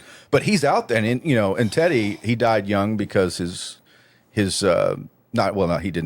heart gave out on him because he was a different kind of cat. Wild man. He was a wild man. But I think he died of a broken heart, actually. I think his favorite son, Quentin, had joined the Royal Air Force, during the First World War before America entered, and he got shot down and he was killed and he just died. Like, I think he kind of reaped, Jesus talks about that in the Bible, if you live by the sword, so shall you die. He never said it was wrong, but he did mention that, like, you reap what you sow. And so whether you're a direct casualty or not, if you promote the war, it's kind of like Lindsey Graham. Lindsey Graham, his whole life was about unnecessary violence. He didn't commit it. He wanted it done, though. And he was like in JAG in the Air Force or something. He was in the military, quote unquote. But his life was dedicated to that. What a waste of a life. He could have been for peace. I mean, he would have died of a heart attack a lot earlier, or whatever he died from. But JFK, same thing. JFK, served in World War II, and that's PT 109. That whole story about he drug his crew got cut in half by a Japanese destroyer at a PT boat, and he drug one of the guys to safety with his teeth. And he was crippled after that. I mean, really, he was always in pain because he had Addison's disease too. But if you look at some of the speeches, I always point to the American University speech, June 1963. If anybody ever has a chance, listen to that JFK gave. If you want to know why he got his head blown off, that's the reason. He just talked about our shared humanity. We all breathe the same air. We all cherish our children's future, and we're all mortal. And when you've seen what I've seen, this one image always burns in my head. There was this Iraqi mother, 3 of her sons in a car. And they didn't slow down at a checkpoint. Got lit the fuck up. Just pop, got lit up. And I'm watching her, and she comes to the point where, like, dealing with the PR and everybody, like it's not necessarily the hospital. You come to pick up the remains, and this lady was beating her head, like just beating herself and ripping her own hair out, like just her soul is dying because her sons are just massacred. Again, you got to think. You can't really blame the troops. You got this strange war. What are we here for? What are we doing? And then you got CIA-funded Al-Qaeda, which that's what it means. It means the database. It doesn't mean some strange base somewhere. Al-Qaeda is a database of fighters they picked up in 1979, along with Tim Osman, who's Osama bin Laden. This was documented, 100% proof stuff that they ran these ops. And it's like, years later, you have ISIS and all these groups that Hillary Clinton wanted to shoot down Russian aircraft so they didn't kill Al-Qaeda. I mean, what the hell was 9/11 for? But we're there, and all these things are going on, like all these operations happening at once. So it's hard to know who the enemy is and what does winning look like? What the hell are we doing? So you can't really blame the troops for, like, because it might be a car bomb, might not be. It might be the enemy. Could not. Nobody. There's no clear, definable lines, and it's chaos for the sake of chaos's sake, right? No, I totally agree. Even when it comes to, like, the Armenian genocide, you're like, is there a hidden hand in the Young Turks that is always there when you start to really dive deep and get down to the brass tacks of all this shit? Is like, were they Muslims, or were there other things involved? And that's why, like, when Netanyahu's talking about we got to eliminate Hamas, you created Hamas, right. You fund Hamas, you arm Hamas, you tell Hamas what to do. Same thing with ISIS. I mean, it's really crazy, and it's like, good luck telling people that. Good luck. It's like Trump talking about communism. Trump's like, we got to go after talking about all of a sudden the communists came back. Well, they've never really gone away. But he talks about the communists, and you think, okay, well, Trump was bailed out by Wilbur Ross in the 90s. Wilbur Ross is a Rothschild agent. The Rothschilds propped up the group that supported Karl Marx. It's like there's the degrees of separation, yes. right? So like, and if you know history, and I'm an amateur at this, but I'm interested in it, right? So the more you look into the cycle, the conspiracy theory of history is correct. The issue that we have now is like transmuting that to the next generation with all this other bullshit. And I was going to say too, I forgot to mention, I was on the beach a couple of weeks ago, and I was reading more Will Durant, and he mentioned another figure in history that preceded you, Sir Francis Bacon. He preceded, and he was talking about scientific development. And it was a guy named Roger Bacon. Now, Roger Bacon was the first real scientist, okay? And I know that's what your pug is. And he's a gay pug now. Yeah, and I must have done something really bad. Power gay. And I'm Friedrich Nietzsche, and I'm sorry about the whole God is dead thing. People thought I was syphilitic, but I just had low T. I got rid of that, and I got the mustache shaved down. It's a crazy time, dude. And, the whole thing is like, I sometimes wonder if we're supposed to actually know the truth. Can we get to the center of this rotten onion? And what happens when we get there? Can we understand what God is? Is it beyond our understanding? What created this place? Why we're here? All that stuff. Can our minds even get to that? I would like to think so. I'd like to think that we had the capability of understanding why we exist. I think like if we're created in God's image, God's a creator. It doesn't mean you have to go make things, but just create a good life. And I had this theory a while ago. I don't know. I drive a lot between Texas and Missouri, and I'll just sometimes just zone out for a couple hours. And I had this thought, we talk about like revelation of the method and predictive programming, and we'll find little Easter egg things like Neo's passport expires on September 11th, 2001 in the Matrix, and all these little hidden gems that you'll find in movies and pop culture about things that will happen. Not that you would have ever noticed it then. Yeah. So it's not, and we, I think, wrongly have ascribed revelation of the method to like a group of like living third dimensional beings. I think it's God. I think it's just giving you a wink and a nod to the simulation I think it's God's simulation. So I believe that in a time in which we live now, it's more important for you to think in spiritual terms because we're living in that world. It's so whether or not evil people can gain power and retain power is probably outside of the point because it doesn't belong to them. So all of what we do, I think getting closer to the truth is absolutely possible. It's interesting, dude. It's like, it's like someone hit me up. They sent me a video, a friend of mine. It was about like, don't worry about waking anybody up. It's not your job. And I do think that. I think the people listen to the show, I'm very blessed. And I'm very, I watch a lot of these people going back to Fink and the Funk on a nasty dunk say things that they may not actually believe. And I think you do a real disservice to your audience because your currency is authenticity. And they're looking for a lighthouse in a sea of shit. Right. And we need to be that lighthouse. And when you violate that contract, that's when you start to lose people. And it's like, it can be very heavy when you want to save everybody. It's like, that's a heavy burden to have because some people don't want to be saved. It's like in recovery.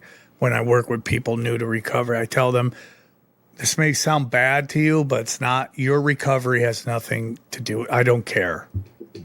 It's your life. You're going to be the only one that saves you. If you relapse, I'm going on with my life. I'm just here to get you to that year that is so important in recovery. But it's all on you. And you relapse, I'm going to be sad, but my life is going to go on. And that's kind of how I feel about what we do, is it's like if you get lost in it like that. And I see this with new conspiracy theorists. They become Paul Revere and they want to warn everybody of everything. And when nobody listens, they start to lose their mind. And then eventually get like, because in a weird way, right? In a weird way, everything that we're talking about there has happened, right? But the belief of the end of times never really happens. Right. So it's like, why do we talk about it? You know, I've talked about this before. Like a very good friend of mine from high school asked me if I'm actually doing any good. Like, am I helping people with this? And I go, well, if more people listen to my show, less would get the shot. And we've lost people within the comedy world of LA, young people dying of the weirdest cancers possible. And it's insane to watch. So I go, do we have a good Yeah. I'm going to warn you of what they're doing. It is up to you to decide whether you're going to act on that warning or not. And if you choose not to, like my own mother, who I would step in front of a bus for to save her life, even at her advanced age, okay, did not listen to me. She has heart problems now and she's on blood thinning medication. I mean, it breaks my heart, but I can't do anything about it. She chose not to her son, who loves her more than oxygen, right? She didn't want to listen to it. She wanted to listen to somebody on the funny screen. Yeah. That doesn't even know her. That kind of woke me up to like, I can't save anybody. And it's not my job to save anybody. But it's my job and a lot, you know, I love doing this show and I love people listening. You know, it's helped basically take care of my family. Like I'm allowed to provide for my children because of this show. And that's why I take it so personal. But really a lot of this is for me, right? And to like, I'm learning as you guys are learning. We're learning together, but it's about me learning. And in reality, maybe it's a little selfish to say that, but it's really true. Like I'm blessed that these people are listening to us, but it's like, I want to know so I don't fall for the shit. If you're listening to the show, you know, not to hate somebody because they have a religion you don't agree with or a belief system you don't agree with because that's what they fucking want. And like not to fall for this idea like you brought up earlier about nuking a bunch of fucking people who live in an area where these fucking bankers want to steal all their resources. Like, you know, and listen, man, I mean, like, I get the history of Muslims and all that shit, but, you know, you can say whatever you want. We killed a bunch of them in Iraq. Oh, like to the tune of millions. A lot. I mean, and even before that, you had the first Gulf War, and by the time the sanctions had really kicked in, you had that famous interview with Madeleine Albright on 60 Minutes, and they asked her, is 500,000 Iraqi men, women, and children worth the sanctions? And without pause, she just goes, oh, I think it's worth it. I mean, we resided over that as a people. And you just have to really take pause and say, yeah, maybe we can't wake everybody up or whatever the hell that even means anymore. But are you doing good? You know, are you taking everything you've ever learned, the culmination of all the books and all the shows you've taken in, and everything, is it manifesting in helping people navigate this? Yes. And that. Like I got an email yesterday from a listener I've never met, never heard of. He must have listened to my shows for years because he emailed me this long email and asked me, can I fill in the gaps of the other books that you've read? Can you send me a picture of your bookshelf? Because I'm trying to finish these books that you've talked about. And some of them I look back and go, I haven't talked about that book in 3 years. But he's listening, you know, so it's a privilege. It is a privilege. It's a real privilege. It's a blessing. But you got, you know, and the more you talk, the more of an independent thinker you are, the more you'll lose people around you. I've been absolutely excommunicated from the LA comedy scene.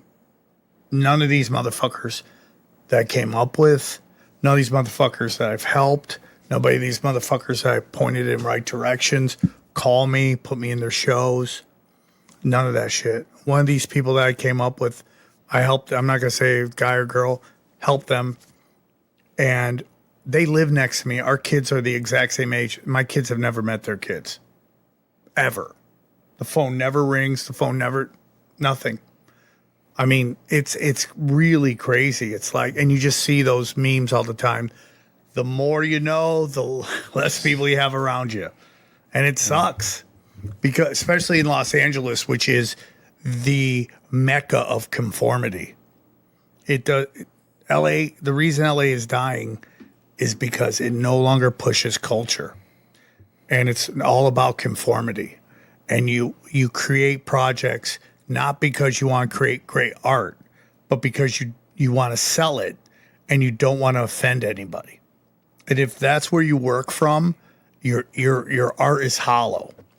They have trained us to think that something we don't agree with is the greatest capital punishment of all time. And art is meant to arouse emotions. And some of those emotions are anger. And it doesn't mean they're not good people. They're just questioning your reality. And instead of like going, hey, here's a data point that maybe I wasn't thinking about, now you want a jihad against them. You want to run them out. You want their careers to be destroyed because they see the world differently. It's no longer okay to disagree. That is the greatest sin of all time. And that to me is manipulation and brainwashing, that you cannot have a conversation. Listen, dude, I tell people all the time, I don't give a fuck if you don't agree with me. I don't care. You're my friend. We don't agree on shit. That's all right. Not anymore, dude. It's the great divide, dude. It's crazy to me. Don't you think, though, maybe in your subconscious that over time, like that will change for you? Like on a long enough timeline, because of everything you've ever done and all the people you've helped and all of the work that you've done and the traveling and everything, it has like this compounding effect that will eventually catch up and you will have your day. I mean, you're having your day now, but I agree with that. It's just hard to go through it. I think it happens with greatness. Honestly, I mean, maybe I'm flattering you too much, but I need it. I'll take it. I'm losing my mind. What's up with Tony and Sam? But I do believe best friends. Yeah, Tony, I'm gonna say something to you right now that's gonna come off because you've been to war.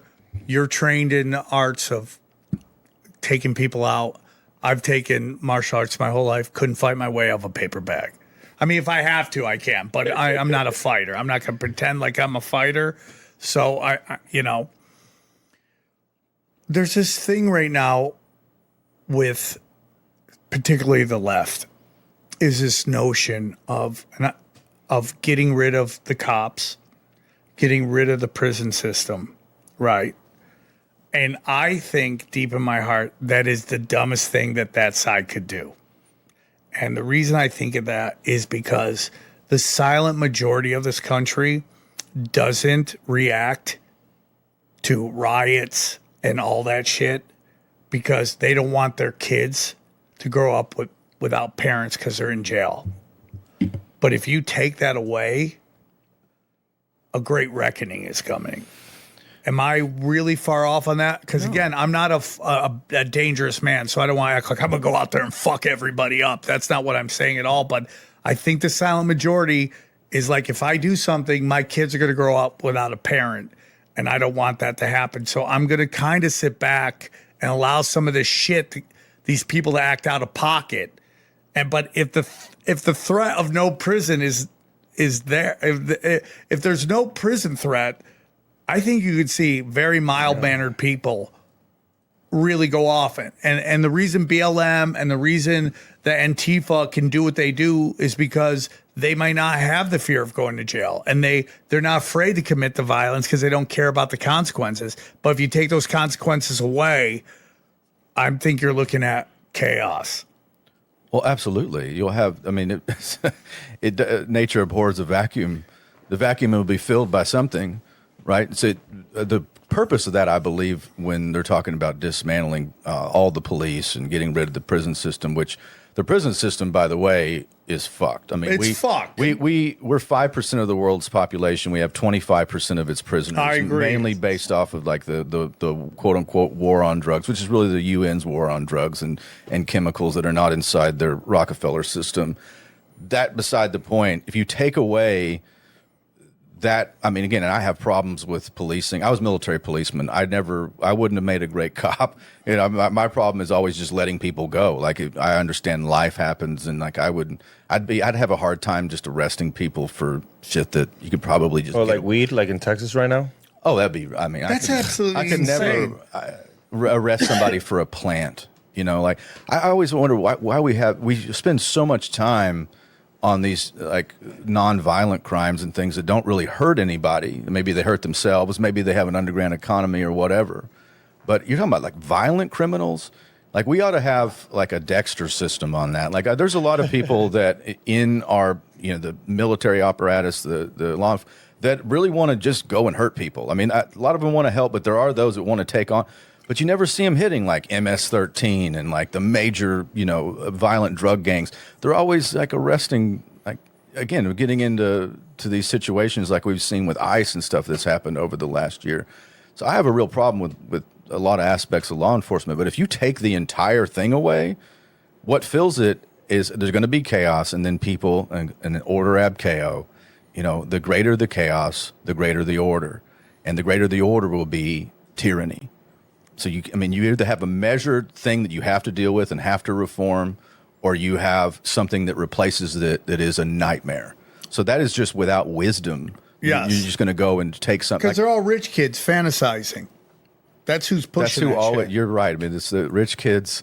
I mean, whether it's the Bolshevik Revolution or any sort of Marxist revolution around the world, it's always funded by, one, the world's richest people and trust fund kids. And some of it's just used as a counterpoint so they can get away with screwing you over more and owning more things, getting rid of the middle class. That's the war that we're in right now. Yeah, that is a bad idea. And I don't consider myself, I'm not a tough guy at all. I'm 46 now. I don't want to get in a street fight. If I have to, I will. But I got a black belt and running away. I'm living like Sun Tzu's wisdom is like the greatest battle to win is one that's not fought. Like use your mind. Like if you can do that, I do not want to get in a street fight. And I definitely don't want to be fighting, for my home turf and keeping out scumbags and stuff. But, like the cops have to do a better job. I mean, a lot of this, and I think you guys have talked about this on Broken Sim before, like where police departments have IQ tests. If you're too high, they won't. Not too high. Like if you're too high, if you have a high IQ, they won't hire you because you'll do like I do and just be like, I don't really think that's a crime. I'll decide. If I was ever to run for an office, and I've said this before, if I was ever to run for, Beans is trying to dig into your couch. That's fine. She's trying to make a bed. That's fine. I would run for sheriff. I think a sheriff can do. I like that sort of policing, at least in theory, because the sheriff is elected. It's answerable to the people without a bureaucracy layered in between. And the deputies that you hire reflect you. They're deputized. And I think we ought to have more of a sheriff-style policing in this country and then get rid of the war on drugs, get rid of all that shit. I mean, if we really arrested people that deserved it, it'd be first-time arrests in this country. You know what I mean? Yeah. Like I was listening to somebody the other day, and they were arguing for taking away physical currency. They're like, well, it's just used in sex trafficking. I'm like, kill all the sex trafficking. Yeah, and it's just crazy. You don't think digital currency will be used in some way?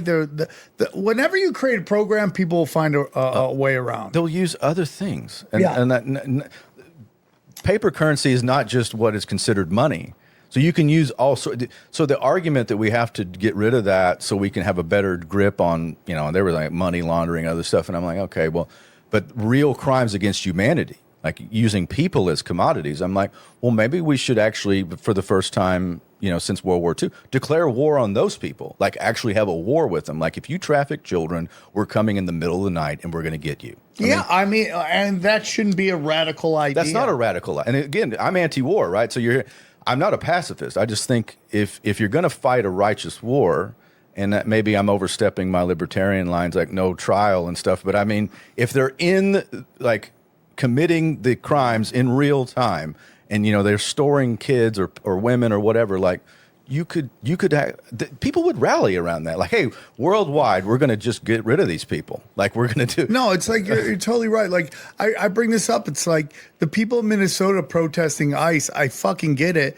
But imagine if you guys took that energy and put it against the Somalians stealing all your tax money. You would get the right and the left behind you. There's nobody that would get upset. They always pick these things and they hold you hostage with them. Right? So like in Texas, you have the worst politicians. Like Texas is just known for, like the Republican Party. I think the GOP stands for grifters on patrol. They just grift, and they're always on the grift to find what, because they hold you hostage. They say, well, do you like your Second Amendment? Like, absolutely. Okay, well, you got to vote for me if you want that. You pro-life, you believe that life is sacred? Yeah, I like pro-life stances. Okay, good. Now we're going to go to war for Israel, and and so you have to, like, you're held hostage by them, and it's like we're not. The whole thing about being fiscally conservative too is like that's such a passe. It used to be a thing when I was growing up. Like we talked about the deficit. Nobody mentions that anymore because it's so gigantic. Like nobody even talks about fiscal stuff anymore. So that's out the window. It has to change, starting at the personal level. It's like it's not globalist, it's not nationalist, it's localist. It's local. It's right. It's where you, like, even as an individual, like understanding the nature of the matrix that you're in. Like you're not going to be able to vote your way, at least in this system, out of it because you're voting for I'm sorry to cut you off, but a neocon Zionist or a progressive Bolshevik. They've manipulated the system so much. You're picking. Either way, the lizard folk win. Like either way. But I think that's coming to an end. It's again like the whole point of Pat Buchanan in 2000 was just to get into the debates. If you can say something that gets, once people, a question is asked and their brain registers it, and they seek new and have new information it's embedded into their brainstem, they're going to have an awakening of sorts, and that compounds into other things. It's just breaking through, because we are caught in the duopoly. It's a gun to your head either way. It's just crazy to me. Listen, I love you, dude. I love WiseWolf Gold and Silver. If you guys go to samtripoli.gold, use the promo code tinfoil, you two can get in on the press mails game, man. I think it's really important, dude. They're just going to print us out of existence, and I don't know how we stop it. It's not going to be voting on it at all. We have a system where it's like, this is why I understand why women go crazy, right? Because guys will say anything to get laid, whatever they want to hear to get down those pants, guys are going to say it. That's vote. That's elections. That's our politicians. Whatever you want to hear, I'm going to tell you to get your vote. And then for the next 4 years, go fuck yourself. Right? And that it's just crazy to me. So it's like with precious metals, you're going to be able to solidify your money because they're printing us to 100 trillion. That's the goal. $100 trillion. And then once we're there, our dollar's worth fucking nothing. And they're just going to flip the system. That is the point. And the reason that retail on gold, it's like if you're subscribed to Wolfpack or you deal with me, I do it every month. You're a fraction of a fraction of a fraction of the United States of America. Like, and I'm talking about all gold dealers, all people. It is such a niche thing, but it won't be forever because you'll be forced, like the public will be forced to understand how fake the money was. Like when it's all said and done. But by that time, it'll be basically too late. Like you're left, and even in the promo that I read, you're left holding the bag. You're holding the bag, and if you look at like the metrics that I follow, and I won't take forever, but I know I study this every day. Look who's buying stuff. Okay, like look who don't watch what they say, watch what they do. Like the central banks aren't hoarding their own currencies. They don't give a shit about that. They're buying physical assets, or the new system's digitized. They're buying Bitcoin. Like retail on Bitcoin, Sam. Retail on Bitcoin is almost nothing. That means like retail means people. Like people say, oh, I don't believe it did. It was at 125,000. Now it's at 65. Oh, it's dead. Or whatever. I'm like, do you realize? Have you? And I ask people this. Do you know the numbers on this? I'll get just food for thought on Bitcoin alone because I do gold, silver, and Bitcoin. I want you to talk to Dana. She just wants me to sell all the time. No, because you're gonna after this, you're gonna go over there and lecture her. Well, would you say what about like if you want to buy a house? To sell, like say you have a lot of Bitcoin and you want to sell it to buy something else, because like what would be a moment to sell something like Bitcoin or gold? I think that's acceptable. Like if you've got asset to asset, real estate is an asset. Obviously they can't make more. They can make more houses, but more land is not going to be manufactured. So a house can serve you well. So that's probably not the worst. You can also borrow against. I borrow against my Bitcoin, but if you look at look at the amount of people on planet Earth. Interesting. You borrow against your Bitcoin. Absolutely. I borrowed at 50% of LTV, and then when I'll just use my business to cash flow, and I'll pay the loan back, and then I put the Bitcoin back in my wallet. I haven't sold Bitcoin in years. I've been in Bitcoin since 2016, but I'll tell you something about Bitcoin, and it's a lot like gold in this aspect if you look at the finite aspect, but even Bitcoin is something that is revolutionary. Like there's 22 million millionaires in the U.S., okay, so there's 22 million millionaires. If every millionaire in the U.S. wanted to own just one Bitcoin and have one Bitcoin at 65,000, have one in a cold storage wallet, it's mathematically, they can't do it. There's not enough Bitcoin. If you look at how many wallets in the world, interesting. There's 8 billion people supposedly in the world. So this is the stuff I do with AI. I want to look at how many wallets, how many individuals own at least one Bitcoin, okay? And it's not because, they can go get one tomorrow. It's because they're already bought. So like there's 800,000 people or individuals or entities, 800,000 out of 8 billion that own at least one Bitcoin, okay? And that number will shrink. There's more millionaires in the world than people that have at least $1,200 in Bitcoin. So it's just the scarcity aspect of Bitcoin alone in the face of all of the things that is with fiat, which is infinite. I would do some serious thinking about like reevaluating your stance on Bitcoin. And I love it, but are you concerned about these people saying it's going to go to zero and stuff like that? It's not going to zero. I don't believe that. And again, I'm not telling you to put all your money in Bitcoin. I'm telling you to look at the scarcity aspect versus what they're going to have to do to prop up this current system. And the system is going to print into oblivion. So if you're holding physical gold, physical silver without counterparty risk, you're so far ahead of the game because they're going to revalue all of this shit. India last year imported 900 million ounces of silver. 900 million. That's just the people importing it. Governments are buying, China's buying silver, all that stuff. This is cheap right now compared to where we're going. And I think in 10, 20 years, we won't even value this in dollars anymore. It'll be based off. There'll be a new system of weight and measurement that we've never seen before. I don't know what it's going to be. What would you rather have, gold, silver, or Bitcoin? I'd start with gold because what I've learned in my business the last 10 years is that gold is very liquid. So I love silver. Silver's got a bitter upside for long. Like if you'll hold that silver for the 10, 20 years, you're going to be thanking me. I think it will surpass gold as far as like quantifying in terms of dollars of what you bought it for. But gold is very liquid, and it's really showed up in this last run when silver went to 120. People were just in droves trying to sell to me, and it choked the wholesalers. It choked the refiners. The refiners stopped buying like things like flatware and sterling silver and coins. Like they just said, "Oh, we only do bullion, and you'll get paid in 6 weeks." Like the system couldn't take it. Now, there probably will be an improvement of that in the next 3 or 4 years, I hope, where it'll be a lot more liquid. But gold was always, okay, 24 hours, I can get, closer to spot. I can get liquid right then. Like when I get cash, the first thing I do, I'm probably not buying a whole lot more Bitcoin. I buy like, $20 a day or something. I own Bitcoin from all the way back from 2016 and some. So Filthy Israeli stole so much of mine. I got a bunch of it back, but dude stole. I had 7, and he shit. Yeah, they caught him at the airport trying to get back to Israel.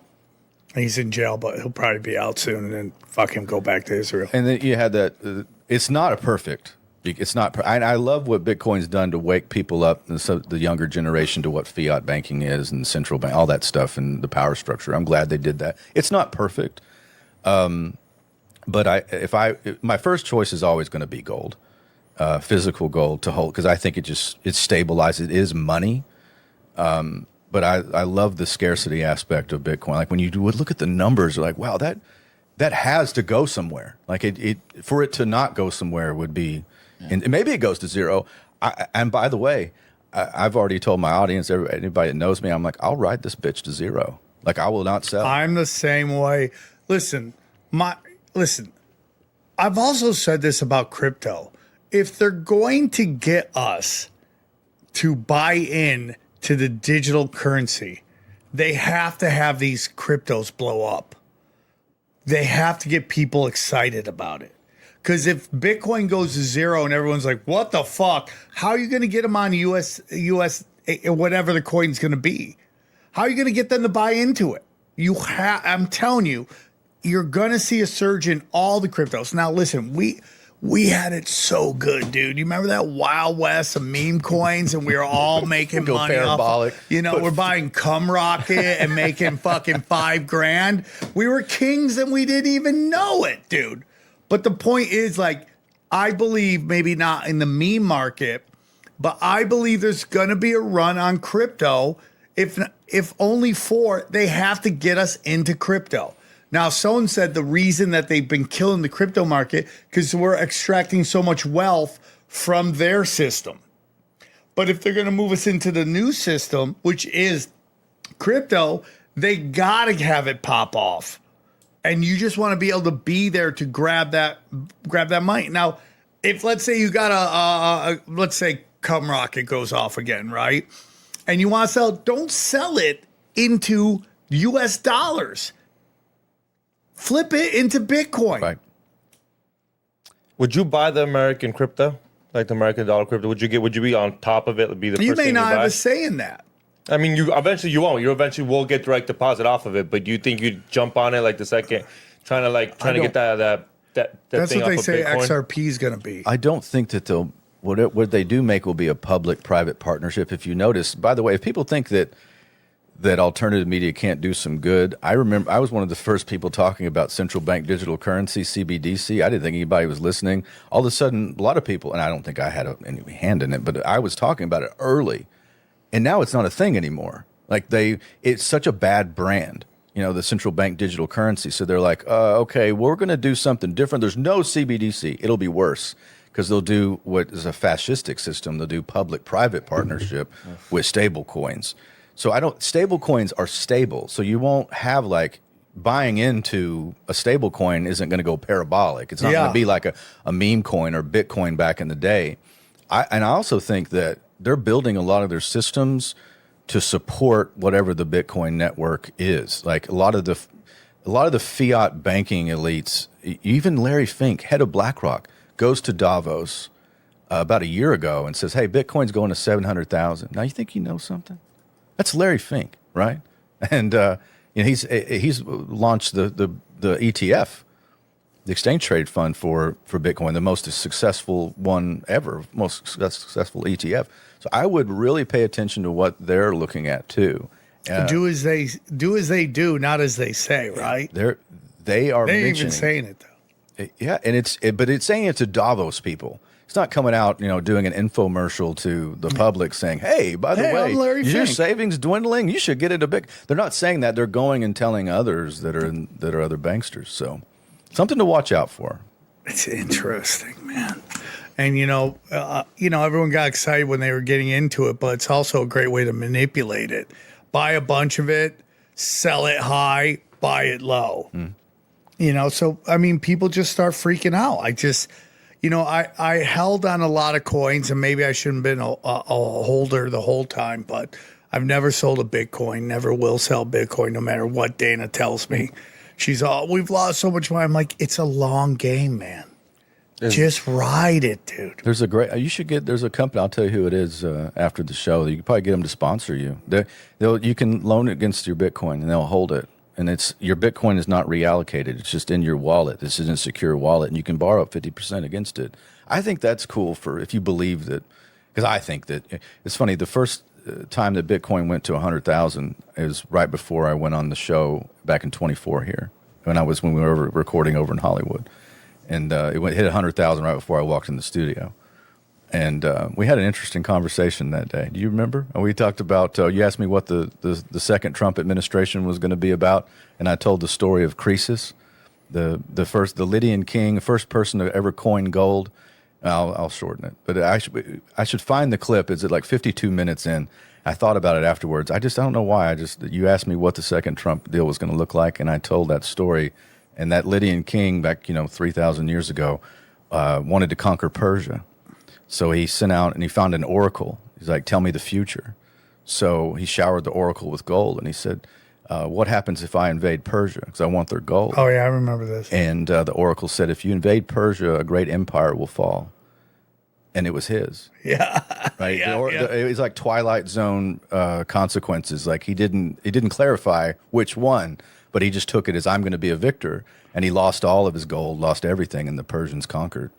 So, that's what I thought the second Trump administration was going to be. I don't know why, but that's just what was sticking out in my Seems like mind. that's happening, right? We're losing. Think of the wealth. And I don't want to get into it forever because it's a long conversation, but all the stuff we could have done, Sam. Think about all the deals we could have made, all the trade, all the prosperity we could have had, and we had to go do this thing, which is, it has a nastiness to it. It has a bad energy. It's very weird because he could have been the greatest president ever. He had a chance of that, and he picked burning his brand for all this wealth. And it's like, you're 80, bro. Like, what are you going to do with all this wealth? What are you going to do with it? Like, to know that when you take your last breath, that people would have talked to you like you were a conquering king. Yeah. And you threw it all away. For numbers. For numbers, dude. On a screen. You don't think somehow it was his life? Where they literally almost killed him, where he's like, it's because I do think he wanted to be the best president ever. Like, dude. No, you don't think I think you're crazy. I think they touched on what animates this guy. I mean, he's a malignant narcissist. His own lawyer, Ty Cobb, said that, the guy that was close to him in a lot of legal battles. It's a wounded narcissist. Maybe that's what it is. Wounded narcissist. What a great way to describe people. Because it has to be about you and the numbers on the, I read Trump's books before he ever ran for president.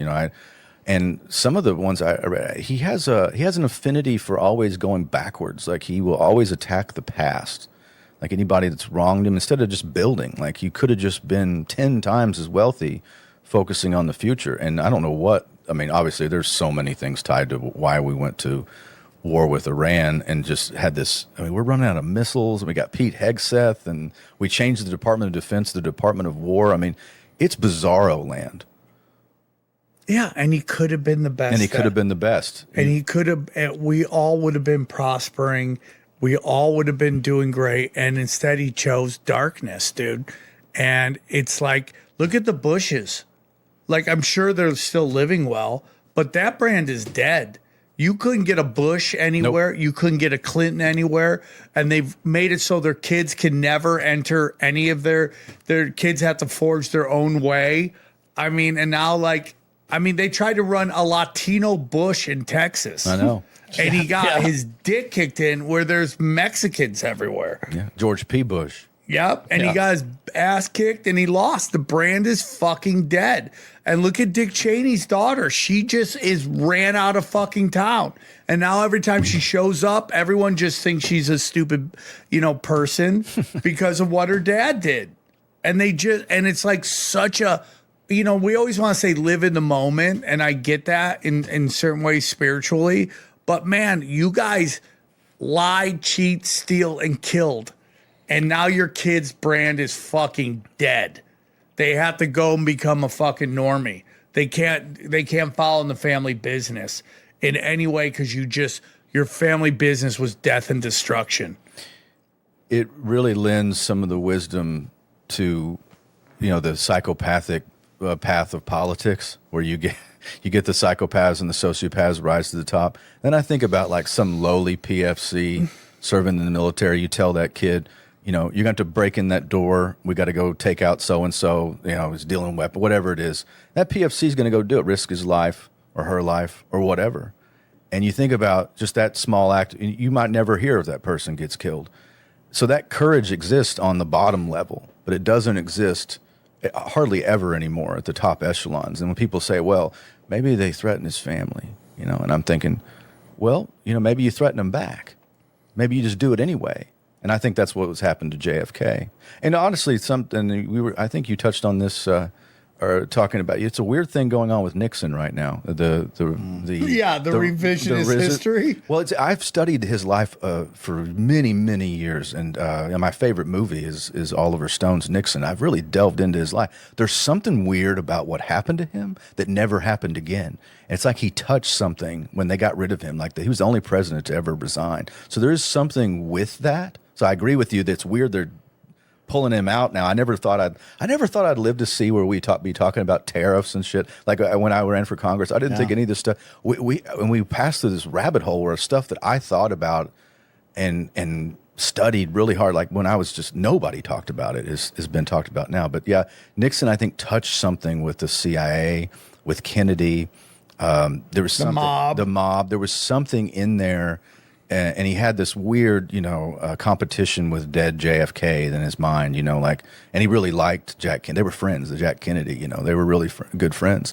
But there's something with that, and I think we just reached a point now where there's no heroes. Like they're the system at that level for sure. I mean, the farthest. I mean, we used to have Ron Paul, and then the closest thing that our generation gets is Thomas Massie. And they just did this to him, which I honestly, if I was Thomas Massie, I'd be smiling too. I mean, just so you know, I would smile because now you're a martyr, and they can't take that away from you. You just proved the point, So and who the hell would want to live in D.C. and be in the man?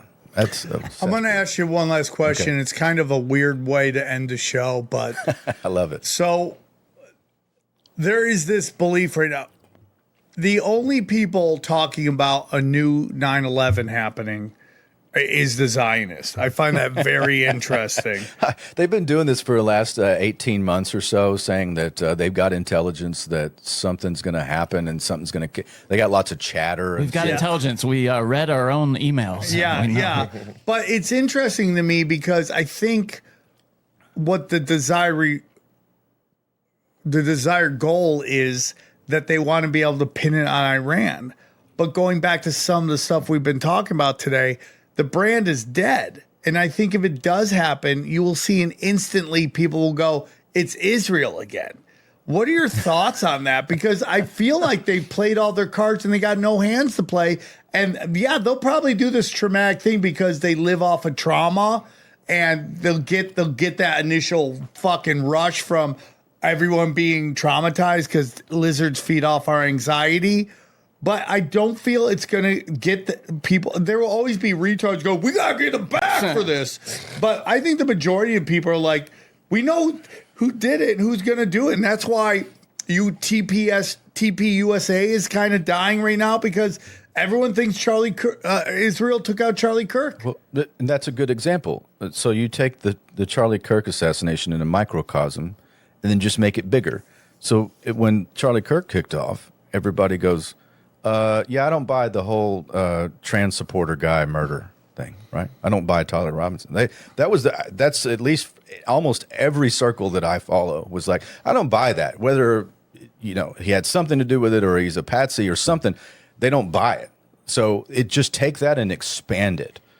And it could be horrendous, whatever they pull off, but at this point, they've so damaged people's neural pathways to believe the narrative, and we're not in 2001 anymore. And by the way, they had to do that stuff in the way that they did it in 2001. I mean, because the technology was about to kick off where you really couldn't too much surveillance, too many phones, too many loose ends. 100%. And they already were sloppy. I mean, if you look at Building 7, come on. I mean, I think Building 7 is the propaganda. One might be the psyop, but the real thing is Building 6, and that's why nobody talks about it. I know what you're talking about. They don't want you looking at the fact that thing's hollowed out and the walls are still up, because now you can't.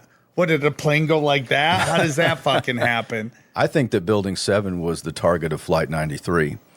That's been my theory, I think what happened on 9/11 is that an inner controlling element in the government took control, and then we took back control from it. But you could never admit that. You could never say we got our entire defense system was hijacked for hours. I think it was hijacked And then we took it back, and that's what 93 was about. Flight 93. It was supposed to. I think it was supposed to hit Building 7. Do you buy into the stories of like, let's roll? I mean, No. How? As I pray I'm never in that situation because I don't want my kids to grow up without a father. But if you're on a plane and there's a bunch of towel heads with fucking box cutters, yeah. like how long do you let that go off before you're like, no, you're not hijacking this fucking plane with fucking box cutters. Like, sorry, dude. I mean, like, maybe I'll get cut or something, but at least this plane's gonna fucking land, dude. I mean, like, do you buy? I mean, again, I'm not a tough guy. I'm not trying to say I'd fucking, Born Identity that shit. But it's like, at what point do you go, okay, this has gone too far, and we're gonna go fuck these 5 guys up? There's 5 of them with tiny box cutters, and there's 300 of us on this plane. You ever been on a plane and tried to use your cell phone? Yeah, exactly. Even now? Yeah. Like even now with the technology, you don't get a signal. Yeah. And then we have all these supposed calls. Like, Jim Mars did a great breakdown on like the terror conspiracy book, came out like 20 years ago. It's a great breakdown of this. And we'll never know because like COVID, 9/11 is an invisible enemy. You find the passport in the rubble, right? But it's an invisible. You never see the hijackers, never hear from them. You don't know what this is about. And I think what proves the point that 9/11 wasn't what they said it was is because all these years later, where's the caliphate? Where's this civilizational war? The only reason we're still fighting in the Middle East is because we're still there. You can just leave. You can just not do that. I mean, and you can stop funding the groups that blow people up. You can stop giving ISIS the weapons and the Toyota pickups. 100%. And the intelligence. Stop giving fucking. Don't kill Assad. Don't give or the not kill Assad, Taliban but- 20 mil a month. Like, what are we doing? You know how many suicide bombings there were in Iraq before 2003 in the history? Saddam Hussein killed 1 million Iranians in the Iran-Iraq war. 0. Not one Shia radical said, I'm going to take out this Sunni strongman. Not one. There wasn't one suicide bombing. All of a sudden we invade and there's just suicide bombings and IEDs and that. Well, because one, it's manufactured, and the two, we create a religious war. Like we poked it. Like right now, we think we're going to change regimes in Iran. No, you're not. We've already done this. We did this in 1953 with Operation Ajax. We just threw over Mossadegh and installed the Shah. Like, we don't pick good people. I mean, even Saddam was part of our operations. 100%. So, like, we caused the chaos in that area because, honestly, Israel, that's their foreign policy. They're not about regime change. They're about chaos. And Tucker Carlson said this the other day, which I had never heard another commentator say that. And I was like, that's exactly right. Just destabilization, fight amongst yourselves. And that's the issue. That's why 9/11, it shows in the years after that the whole thing was bullshit. And the whole thing was bullshit. There still needs to be a reckoning for that. I think that we could get there eventually because there's so many anomalies. Nobody believes that. Yeah. And I just feel that, like, if you're just always going to bring emotion to anything, you're never going to change anything. No. If you're worried about hurting people's feelings instead of doing what's right and fixing it and getting to the source of the problem, you're never going to fix it. If you're, that's mean, that's what they live on, dude. That you're too afraid to call them out on their bullshit because you don't want to be called a meanie. Yeah, it was impolite to talk about the JFK assassination in the 60s and into the 70s. And it took until Oliver Stone released the film that people started talking about it more. Now it's like, oh, yeah, the government. Oh, yeah, I was just at the museum there, and the conspiracy theories are incorporated into the sixth floor museum, which was surprising to me. They're a big part of it. Even the sign on the building says, Lee Harvey Oswald allegedly shot JFK on the site. Like, isn't that crazy? Allegedly. Yeah. And someone underlined it with a marker later, but it's on the plaque. Have you ever gone and walked it? Are you we just did. Yeah, I just did like 2 days ago. I've walked the plaza. I've never gone into the book depository. One of the 2012 is when I'd never gone to the museum. I never walked the grounds. And I finally went up to the 6th floor and I went to the window.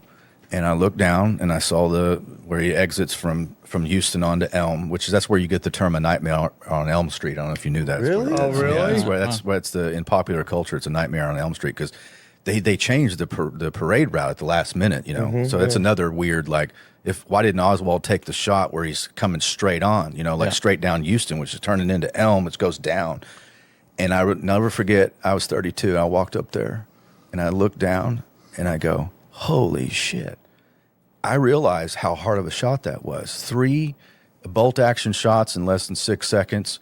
And in the military, not that I wasn't like a sniper. If you ever hear somebody say they're a sniper, it's like 90% that probably they weren't. I mean, because there's only like 10 guys that are, you know. I mean, I'm not a sniper, but I did shoot expert rifleman, which is pretty hard to do. And luckily, whoever gave me the rifle, thank you, back in the day, they had tuned that sumbitch in really well before I went to Iraq, and I got my first expert badge because they had really dialed it in.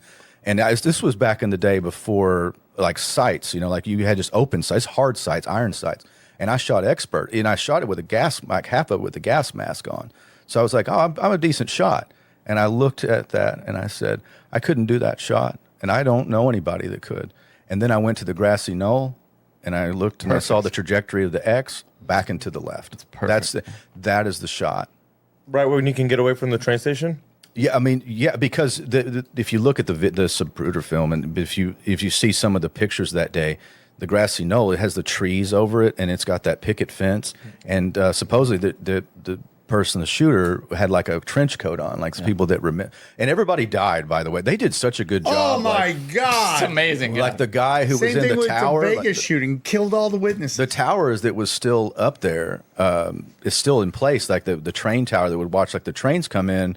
And that guy saw the weird stuff like the smoke. And the cops went running up that hill, too. And the guy that saw that and was going to go to the Warren Commission, he died in a one-vehicle accident, okay? Like in the middle of nowhere, like his car crashed and there's no other car. You know, so like they did a great job just getting rid of witnesses in the JFK. They dumped all that data into the Warren Commission, which, I mean, if you really dig, it's such a snow job. But America back then was a lot more willing to accept. They trusted authority. They did. I mean, some of those power players like George H.W. Bush, you know, that they couldn't remember where he was on November 22nd, 1963. And they even had Nixon was in Dallas that day. But I think he was closing the deal for Studebaker. But I think they just kind of had him there in proximity to like muddy that to see like, oh, he didn't like Kennedy, but he did like Kennedy. They were friends. And it's interesting, a couple days later, when Ruby shoots Oswald, Nixon was watching that broadcast, and they said he turned pale because he recognized who Jack Ruby was because he had summoned Jack Ruby to the House Un-American Activities Committee, and he got Jack Rubenstein. He got Jack Ruby's contact from LBJ's office. So all these things are interconnected. And, you know, George H.W. Bush couldn't remember where he was. But he was in the phone book of George de Mohrenschildt, who had ties to intelligence. And, oh, gosh, we got to get Don on the show sometime. He knows all about this. But, like, George de Mohrenschildt was, like, Oswald's handler. And Poppy Bush, with his number in there, was in George de Mohrenschildt's contacts. Like, if you can't buy the official and so narrative, many of them were on that, like... they all went to work for NASA. Presidential Intelligence Advisory Board. That is like the real power, dude. That it doesn't. They don't have to play by any rules, or you know, it's crazy. You know, you make a good point about the shot too, because I thought the same thing. Why would he leave himself so little time going away? You know, because he he has all this time where Nixon's coming toward him. You mean JFK? JFK. Sorry, JFK. Yeah, forgive me. And now I could understand maybe he's afraid that he would take fire possibly from the cops when they are coming at him, because if he's shooting down on them, they're looking up and they could see him possibly. But it's just a much easier shot. And then he doesn't take the shot right after they turn either, which you could say maybe he's, you know, citing the president. But you would think he would have already done that and would be following him in the scope, like around that turn. Yeah, there's just so much about it. It's such an easier shot. Think of the language Think of the language that he used too, Lee Harvey Oswald. After that, when they arrested him at the theater, I'm a patsy, you know. And he had a camera on him that was military grade. It wasn't still being in use, but it was something from like when they used a spy camera in World War II. Like, this is supposed to be a broke guy who believes in Marxism, like. Yeah. And he was able to defect to the Soviet Union and then come back like no big deal. He even had. You got to look at the connection, like with George de Mohrenschildt, who I think, and maybe I just wouldn't have time. I think before he was supposed to testify before the House on Assassinations back in the 70s, they found him like he was floating in the ocean in a 50-gallon drum or something. Like he was one of those characters. Like they got rid of so many people even up until that time, and then that's when they dumped. That's when Dick Helms, the leader of the CIA, started burning all the MK Ultra files and all that stuff. That stuff's fascinating. That's real research. I love that shit. I love hearing about all that, dude. Yeah, that's the stuff that floats around in my brain, but not people that are still alive after They're hundreds idiots. of years. Tony, great show, dude. Long one, good show to come back at. One more time. We didn't even go over like where can they find you? You can just go to tony.gold if you want to find me. It's my website, tony.gold, easy to find. It's got links to everything in my shows. I'm trying to get it updated. I'm really behind on web stuff. I haven't even posted on social media. I'm terrible at this. I hate it, dude, but it's part of the gig. Did you go to Tony? Go to Tony. Tony.gold. Tony.gold, It'll dude. take you to my website. It's actually Otterburn.gold, but it's the same thing. Tony.gold will get you to Otterburn.gold. There's me. Look at that, stunningly good looking. Look at that. Look at that. Yeah, dude. There's me. It's official broadcast of the apocalypse. I do. I love Thursday that, show. dude. I love And that. Beans is on my logo. Thanks for letting me have Beans again. Anytime, all the time. Is there any other crypto you hold on to? Just Bitcoin, because I hold a little bit of Ethereum. You think I should get rid of it? No, I think if you like another crypto, do it. I love the space, and I'm still a subscriber to the Copy My Crypto guy that sponsors your show. I just don't hold a lot of other things. Just mainly because of the scarcity and decentralization aspect of Bitcoin. But if you came and showed me the functionality of a coin, I'm happy to look at it. I own a few things. Most of them haven't gone anywhere, but I'm more of a big. Most of my if you give me $100, tell me to save it, I'm probably going to buy some gold and a little bit of Bitcoin and some silver. I stay in those three things. I don't have the brain capacity anymore to hold. There's too many things happening in this revolution of money. I just try to stay in my lane so I can I'll go mad if I try to follow everything. All right, great show, man.